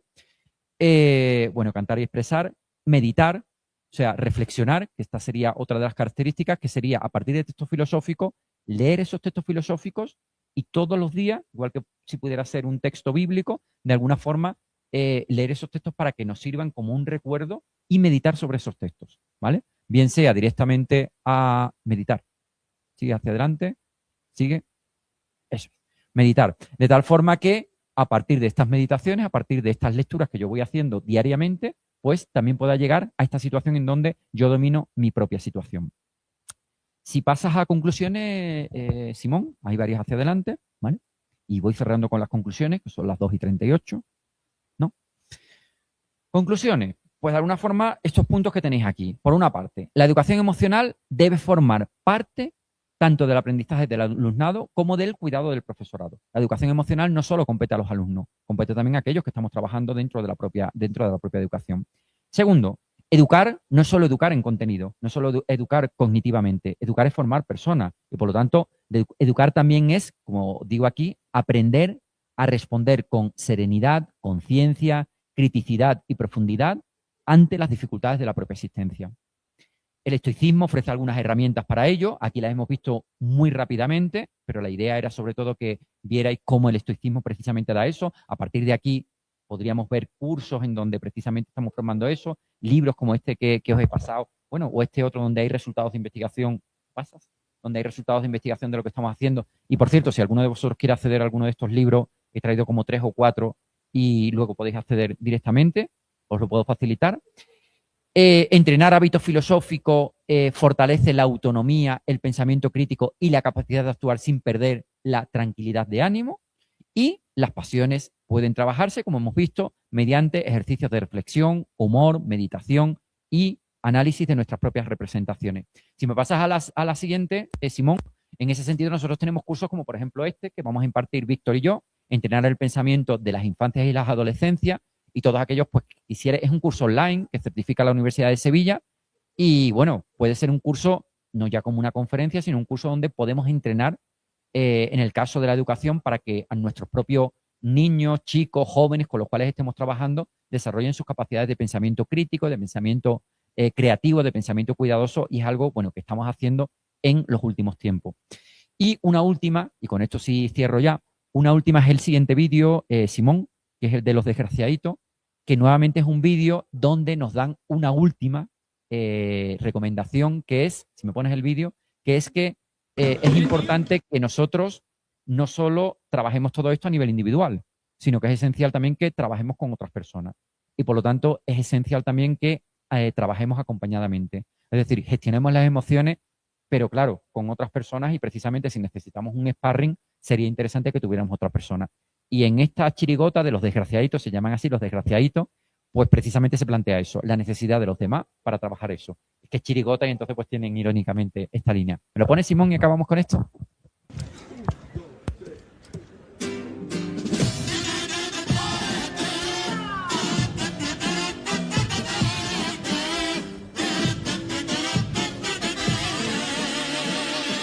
No sé por dónde empezar. No sé por dónde empezar, porque lo tengo como atrás y tan cerquita. ¿Cómo lo voy a explicar si es que no puedo ni hablar? Me da cosita. Todo empezó sin saberlo, hace ya un tiempo, como si nada. Todo se cubrió de negro y en un momento lo que era bello, pues ya no estaba. Recuerdo esos días que cada vez más lento pasaba y nunca quería que el sol entrara por mi ventana. Mi universo estaba lleno de cansancio y de desgana. Solo estaba mi almohada, mi corsia y mi habitación. Si esto mismo que te cuento a ti te pasó y no encuentras la salida que calme el dolor, que por más que tú lo intentes, ya de bien que te consuele, quiero decirte que si yo pude, tú puedes, tú puedes, tú puedes. Y aunque el miedo se apodere de tu situación y el suspiro sea quien marque tu respiración, ya saldrá, no desesperes, como el que aprenda a andar. Y aunque a veces te tropieces, los que te quieren siempre te van a apoyar, porque su ilusión es verte como tú eres, radiando felicidad. Buscan ellos un motivo para volver a caminar, si preguntan cómo estás, dile tú cómo te sientes, nunca te calles, pide un abrazo. Y cuando salgas de esto, dile a la vida, dile grita vivo. Yo tuve ansiedad, tuve depresión, pero conseguí que volviera el sol y vencí a los miedos, a la tormenta y a los fracasos.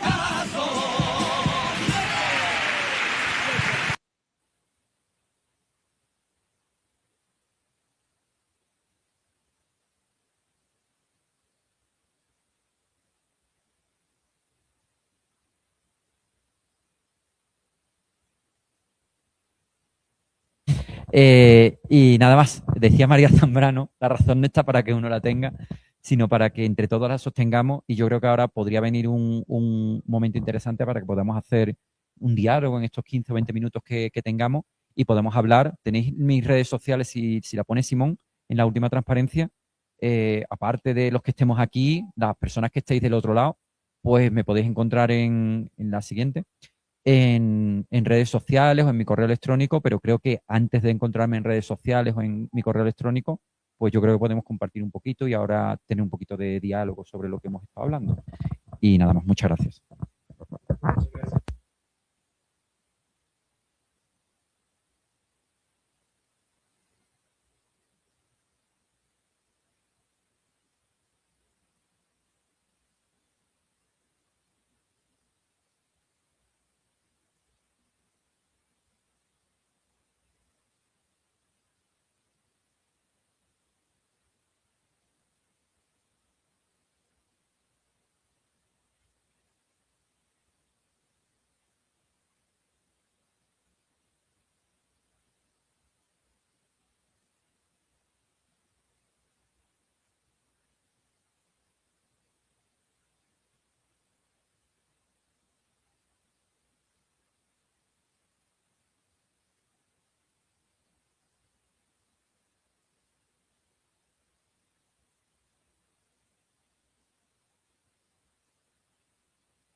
Voy a repetir desde el comienzo.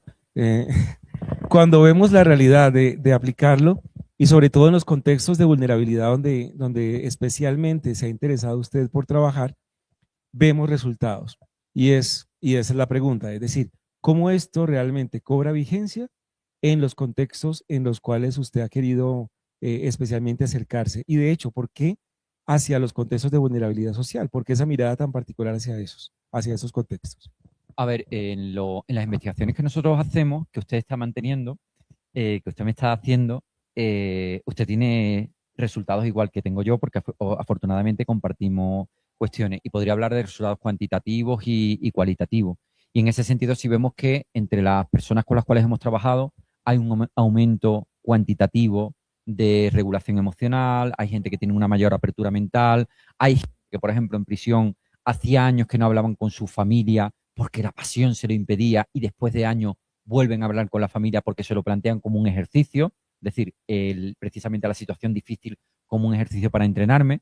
Y por lo tanto, en ese sentido, sí es verdad que tenemos resultados interesantes y en el caso vuestro, pues igual, ¿no? Gente que inclusive llegan a salir de prisión, se licencian, se están doctorando, han sido personas privadas de libertad y que van por ahí y ya digo, tenemos resultados a nivel emocional, a nivel de apertura emocional, a nivel de regulación o de gobierno sobre las pasiones, personas que en última instancia se sienten mejor con su propia existencia, que encuentran un sentido a la propia existencia y bueno, creo que no avanzo mucho más por aquí porque sería otra ponencia y bueno, tampoco tendría sentido. Pero la segunda pregunta, ¿por qué trabajar con personas vulnerables?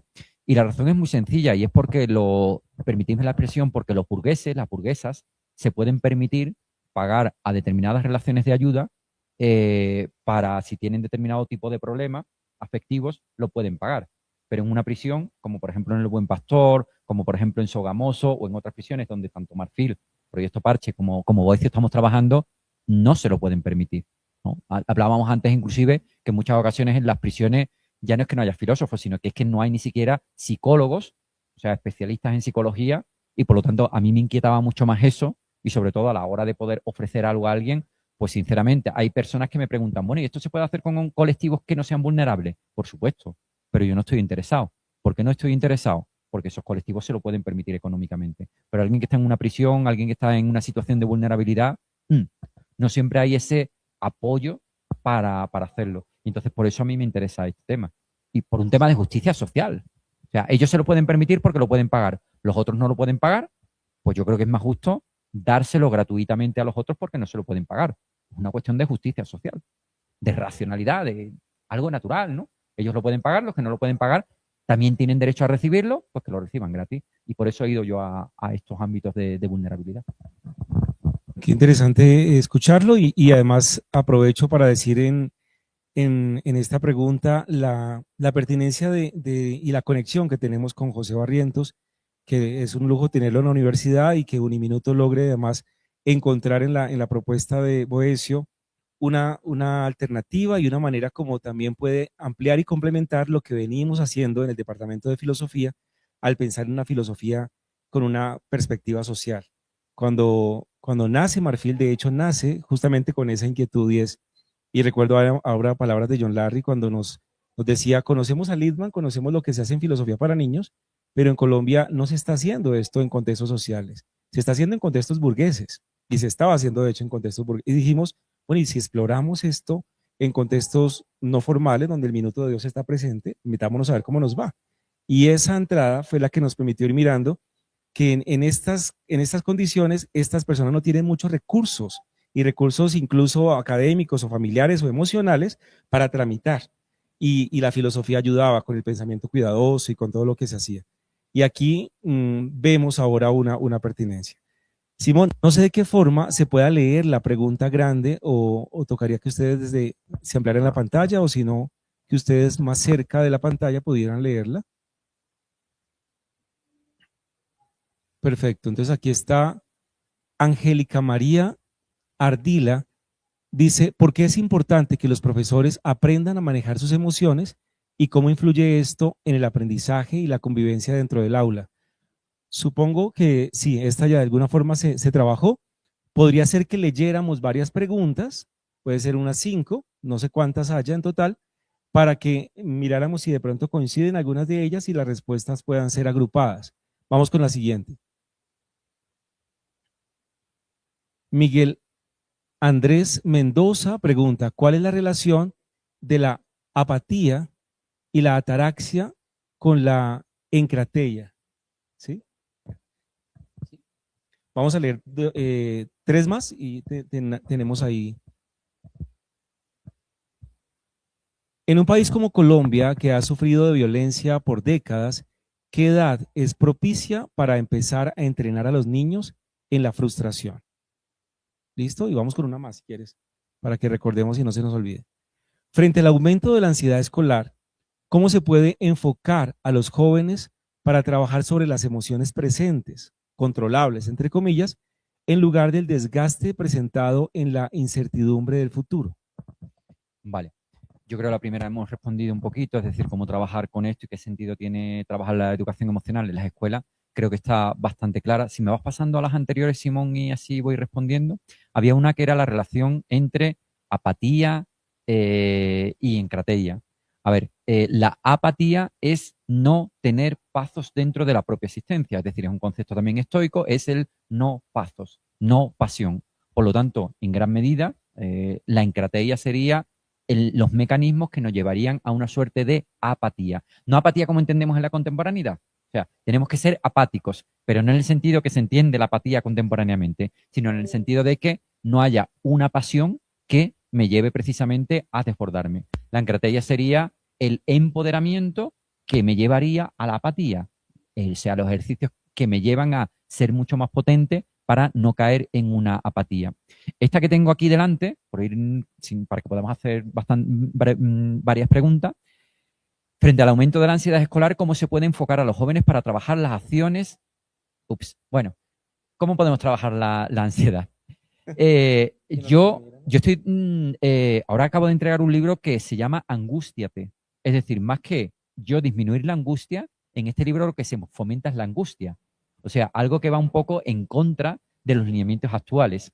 Cuidado, angustia donde yo no fomento la angustia clínica, donde yo no fomento la ansiedad clínica, pero donde sí fomento la angustia existencial. ¿Por qué fomentar la angustia existencial? Ahora está aquí la pregunta. ¿Por qué fomentar la angustia existencial? Porque dice Sartre que la angustia es el principio de la autenticidad de los sujetos. Somos auténticos precisamente en el momento en que estamos angustiados. Si no tenemos angustia, vivimos como en punto muerto en el carro, es decir, vivimos como sin sentir nada y por lo tanto no nos cuestionamos nada. ¿Cuándo empezamos a cuestionarnos en la vida las cuestiones? En el momento en que tenemos una crisis existencial que nos lleva a la angustia. Por eso los existencialistas van a defender la angustia. ¿Qué hay que hacer, por lo tanto? ¿Disminuir la angustia? Dirán los existencialistas. No, incrementarla, porque eso es precisamente lo que hace que nosotros nos determinemos como personas, lo que hace que definamos qué es lo que tenemos que ser auténticamente. Por tanto, ¿qué es lo que tenemos que hacer con la angustia? Aprender a vivir con la angustia. Y además, en una situación, como dicen aquí, donde vivimos en una sociedad de más incertidumbre cada vez más, no podemos eliminar esta situación. De hecho, lo normal es que las situaciones de ansiedad y angustia, o por lo menos las situaciones que incrementan la ansiedad y la angustia, no van a disminuir, van a aumentar. ¿Qué podemos hacer? ¿Limitarla? Bueno, sí, nos podríamos tomar una pastilla para que de alguna forma eso no existiera, pero tener en cuenta que eso es adormecer a los propios sujetos. Si no queremos estar adormecidos, sino despiertos, tenemos que vivir con la angustia y por lo tanto lo único que nos queda es ser fuertes ante esa angustia. ¿Qué podemos hacer, por lo tanto, ante esa situación, frente al aumento de la ansiedad escolar? Fortalecer a los chicos para que ante la angustia existencial puedan afrontarla y por lo tanto que no los consuma. Y yo iría por ahí. Más que estas pedagogías acariciadoras que hacen sujetos débiles, yo creo lo que yo abogo es por todo lo contrario, por una pedagogía que haga sujetos fuertes. Y para eso hay que entrenar, y para eso hay que ser golpeado por la propia angustia. Hay que acompañar en la angustia, pero no intentar eliminar a la propia angustia. Sería un poquito la pregunta. Perfecto, vamos a mirar más preguntas en los minutos que nos quedan.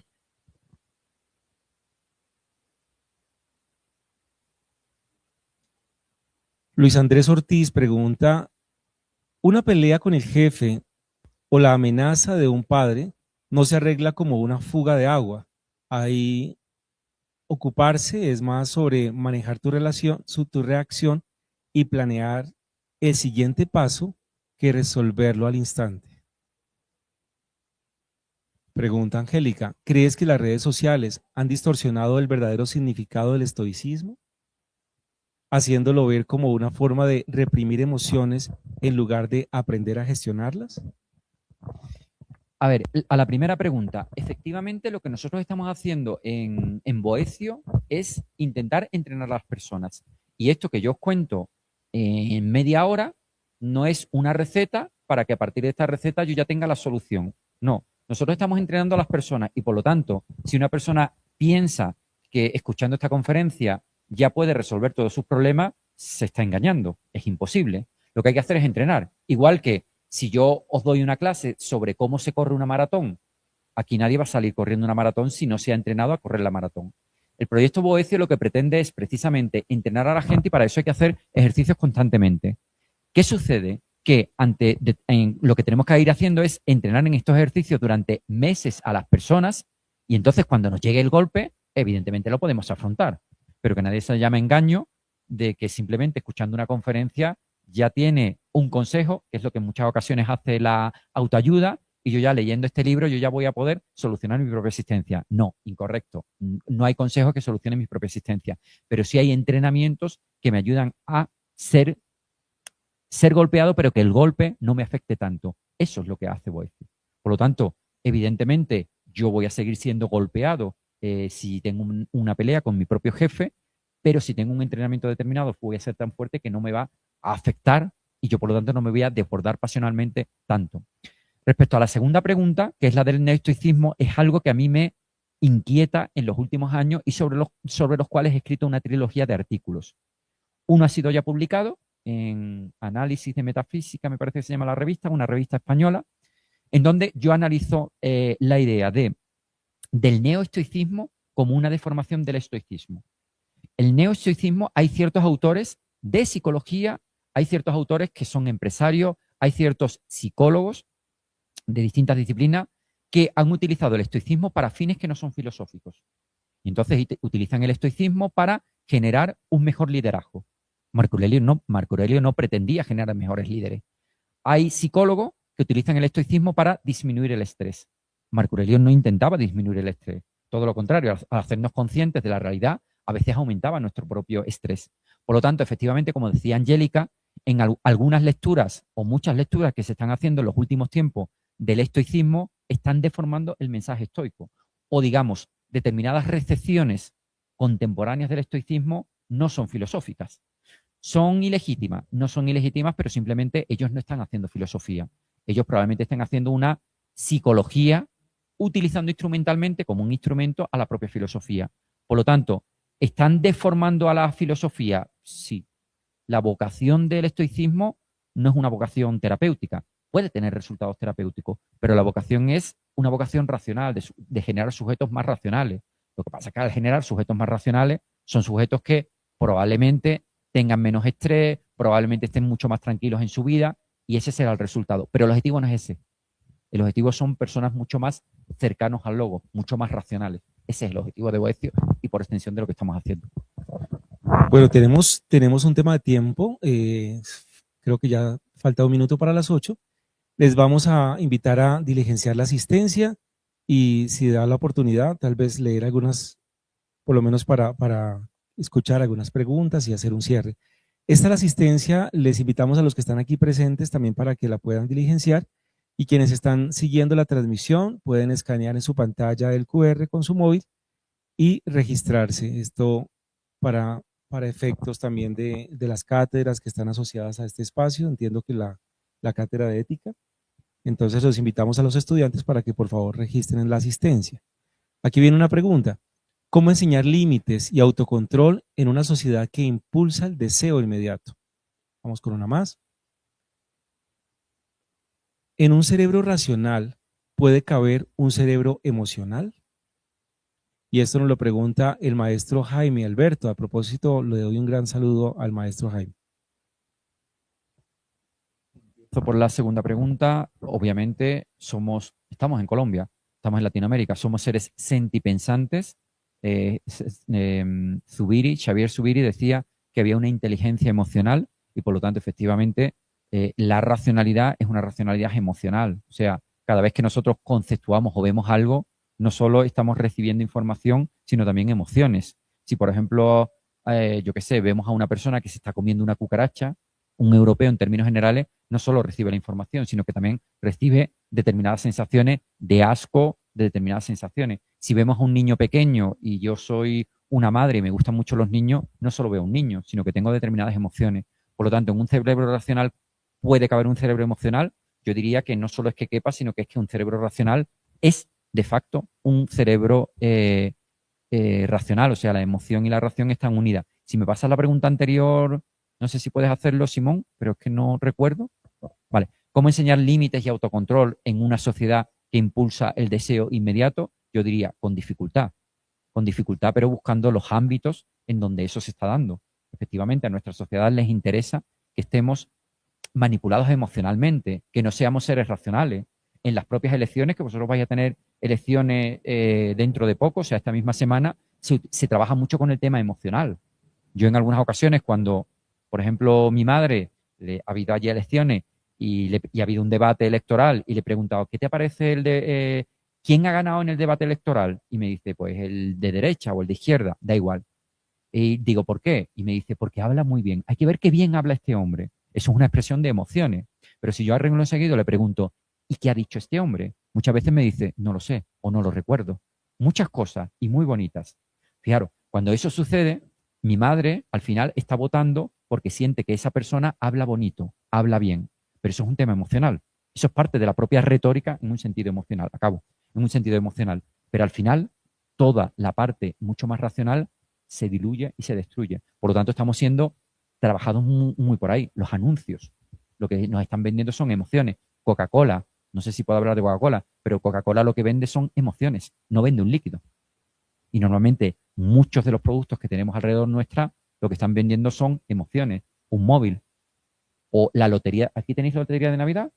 Sí. La lotería de Navidad. Están vendiendo esa sensación familiar en donde vamos a compartir entre todos. La Navidad, cuando se está vendiendo un turrón en Navidad o un dulce de Navidad, lo que están vendiendo es una sensación positiva familiar. Por lo tanto, digo, ¿se puede trabajar con las emociones? Sí, con mucha dificultad, y lo que hay que hacer es buscar esos espacios donde hay personas que estamos intentando desarrollarlo, como puede ser los talleres que hace Marfil o el tema de Voice. Vamos a dar la oportunidad para que alguien de esta sala también formule algún comentario, alguna pregunta, alguna resonancia también de la intervención de Pepe. ¿Sí?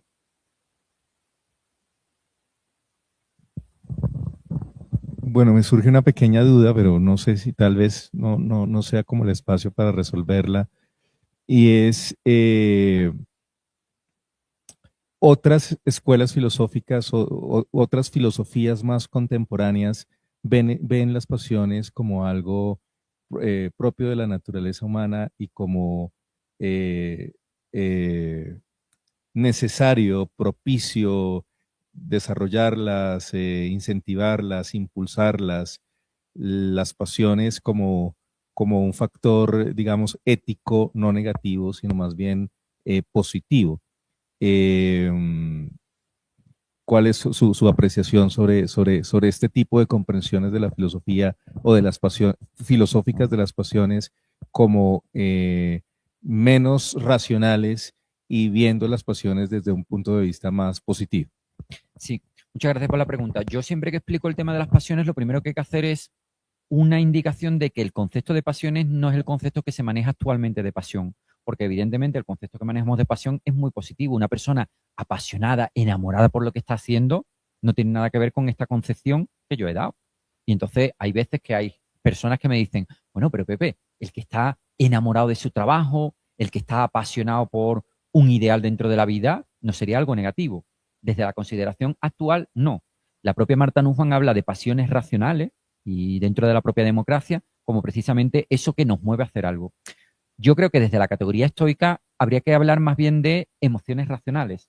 ¿Por qué? Me gusta mucho más porque la emoción es como un movimiento, o sea, es el motus, aquello que me mueve a hacer algo, y yo creo que en ese sentido es mucho más acorde a lo que se está haciendo. Lo que pasa es que en la pasión, como se entiende actualmente, la pasión es una emoción desbordada, pero en un sentido mucho más positivo. Y en ese sentido, si nosotros entendemos la pasión desde las consideraciones contemporáneas, obviamente es algo que se tiene que promover, pero si utilizamos la consideración contemporánea, porque la pasión en el sentido contemporáneo es la que da sentido a la propia existencia, es la que nos mueve a hacer algo, es la que, como digo, pone un objetivo en la existencia y hace que nuestra existencia no sea vacío.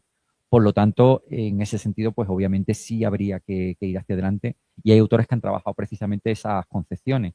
Bueno, y en la época también de la modernidad, siglo XVIII, Stuart Mill, si no me equivoco, es decir, una serie de autores que precisamente han estado trabajando por ahí, pero es otra concepción distinta.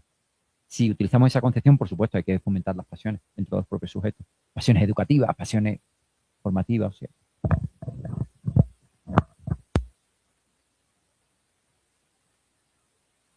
¿Alguien más del auditorio quiere hacer alguna intervención? ¿Listo? Y con esta intervención de Andrés, cerramos este espacio para darle la palabra. Muchas gracias. Yo quería hacer una pregunta, creo que está un poquito relacionada con la de José. A propósito de algunas, no sé si decir pasiones, que contemporáneamente se reivindican en el ejercicio político y que desde otras miradas pueden verse casi como negativas.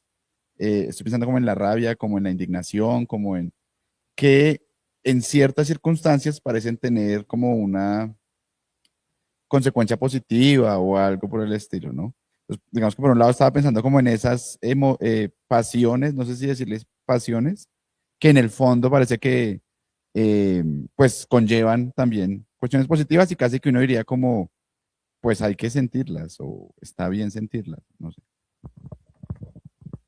Sí, totalmente de acuerdo. A ver si consigo hilvanar algo del discurso, porque ya son las 2 o las 3 de la madrugada en Sevilla y ya os estoy escuchando, pero como si fuerais un sueño todos vosotros y demás.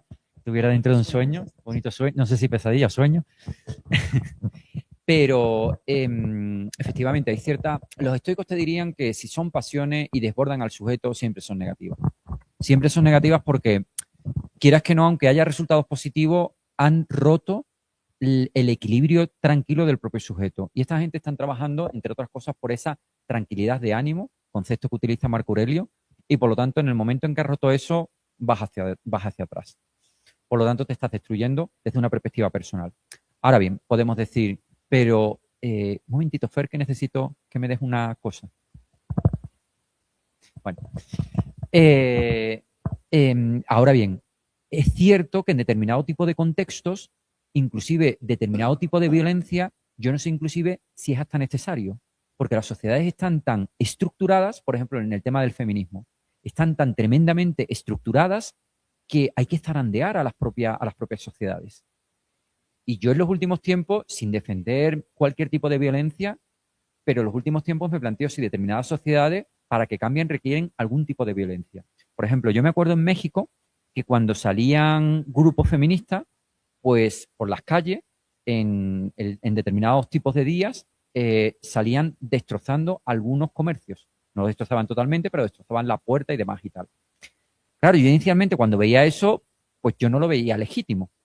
El problema es que en determinados contextos, si eso no lo haces, las manifestaciones son tan sumamente pacíficas que nadie le echa cuenta. Entonces yo en los últimos tiempos me planteo hasta qué punto determinados niveles de violencia pueden ser necesarios para cambiar determinadas cuestiones. Y lo estoy planteando como pregunta, no como debemos hacer esto, sino hasta qué punto en determinadas situaciones determinados niveles de violencia pueden llegar a ser necesarios, determinados niveles. No estoy hablando de matar a personas, no estoy hablando, sino de zarandear de alguna forma. Y ya digo, yo en los últimos tiempos me lo planteo mucho. Y repito, no es que esté defendiendo una violencia, ni de asesinato, ni de violaciones, ni de nada, pero a veces es que parece ser que las buenas palabras, las manifestaciones pacíficas, lo único que están haciendo es mantener sistemas y que de alguna forma, a lo mejor no, a lo mejor hay que mantener esas manifestaciones pacíficas, lo que pasa es que es necesario que pasen 100 o 200 años. Pero la gran pregunta es, ¿merece la pena el sufrimiento y el asesinato de mujeres durante 100 o 200 años cuando a lo mejor con algo de violencia, con destrucción de algún tipo de elemento físico, pues podemos conseguir que esos 200 años se conviertan en 1 o 2 años o 3 años y así estamos salvando vidas. No lo sé, yo lo planteo un poco como duda, estamos en un foro de ética y yo creo que lo interesante es manejarnos, ¿no?, al final con preguntas, ¿no? ¿Hasta qué punto la violencia podría ser legítima inclusive a nivel ético? Que es una cuestión que se ha planteado a lo largo de la historia. ¿Hasta qué punto la violencia es ética? Bueno, muy bien, muchísimas gracias. Otro aplauso, por favor, para el profesor Barrientos. Magnífica espacio de diálogo, de reflexión en torno a educar las pasiones, gobernar las pasiones. Un desafío personal, un desafío en la escuela, un desafío educativo, un desafío social. El gobierno de las pasiones, la educación de las emociones, y el profesor Barrientos nos ha dado unas importantes claves para avanzar en este camino. Bueno, nos demoramos 50 minutos en los saludos de bienvenida. Ahora vienen los agradecimientos. No, pero no serán 50 minutos, será muy corto. Unos agradecimientos muy especiales. En primer lugar, al profesor José Barrientos por aceptar esta invitación a dialogar con nosotros en esta noche en torno al gobierno de las pasiones. Gracias por ocuparse de este tema y por deleitarnos con su reflexión y con su enseñanza en esta noche. Entonces, mil gracias. Mil gracias también al Centro de Investigaciones Marfil, repito, por todo el apoyo que nos han brindado, no solamente en esta noche, sino en las 4 sesiones de nuestra Cátedra de Retos Éticos para América Latina. Agradecer muy especialmente a los que nos acompañaron en 1, 2, 3, 4 sesiones. Gracias, profesores, estudiantes, egresados, público en general. Gracias por aceptar esta invitación del Departamento de Filosofía a pensar sobre los desafíos éticos en la escuela, en los entornos educativos. Un agradecimiento muy especial a los colegas del equipo de organizadores de esta cátedra, profesor Alfonso Castel, profesor José Andrés Forero, profesor John Larry Rojas, profesor Helber Castro, profesora Ángela Niño, que es la coordinadora y directora de nuestro departamento y de nuestra maestría. Agradecer muy especialmente a el profesor Simón Dumet, que nos acompañó en la parte técnica durante las 4 semanas y antes en la preparación del evento nos suministró importantes ayudas, orientaciones y su acompañamiento técnico ha sido importantísimo. Entonces, para ti, Simón, un abrazo y una gratitud muy, pero muy especial.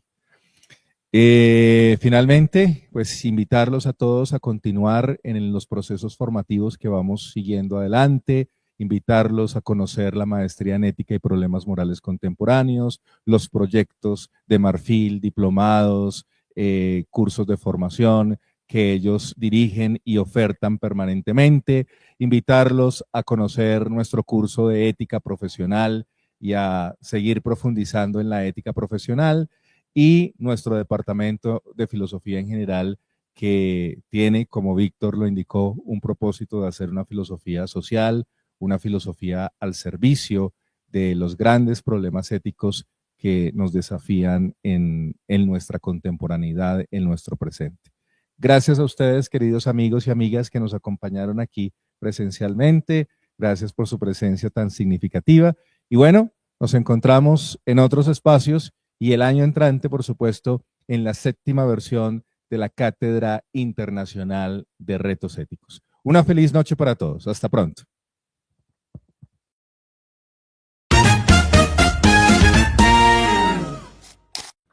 El Departamento de Filosofía de Uniminuto Bogotá te invita a la 6ª Cátedra Internacional de Retos Éticos para América Latina, un espacio de reflexión crítica sobre los desafíos éticos que enfrenta la educación contemporánea. Y nuestras fechas son: mayo 5, uso ético de la inteligencia artificial; mayo 12, resolución de conflictos; mayo 19, dilemas ambientales; y mayo 26, educar emociones. Tendremos conferencistas especializados de España, Estados Unidos, México, Chile y Colombia, todos los martes de mayo de 6 a 8 de la noche. Inscríbete, participa y sé parte de la reflexión ética que la educación necesita hoy. Esta cátedra hace parte del camino formativo de la maestría en ética y problemas morales contemporáneos.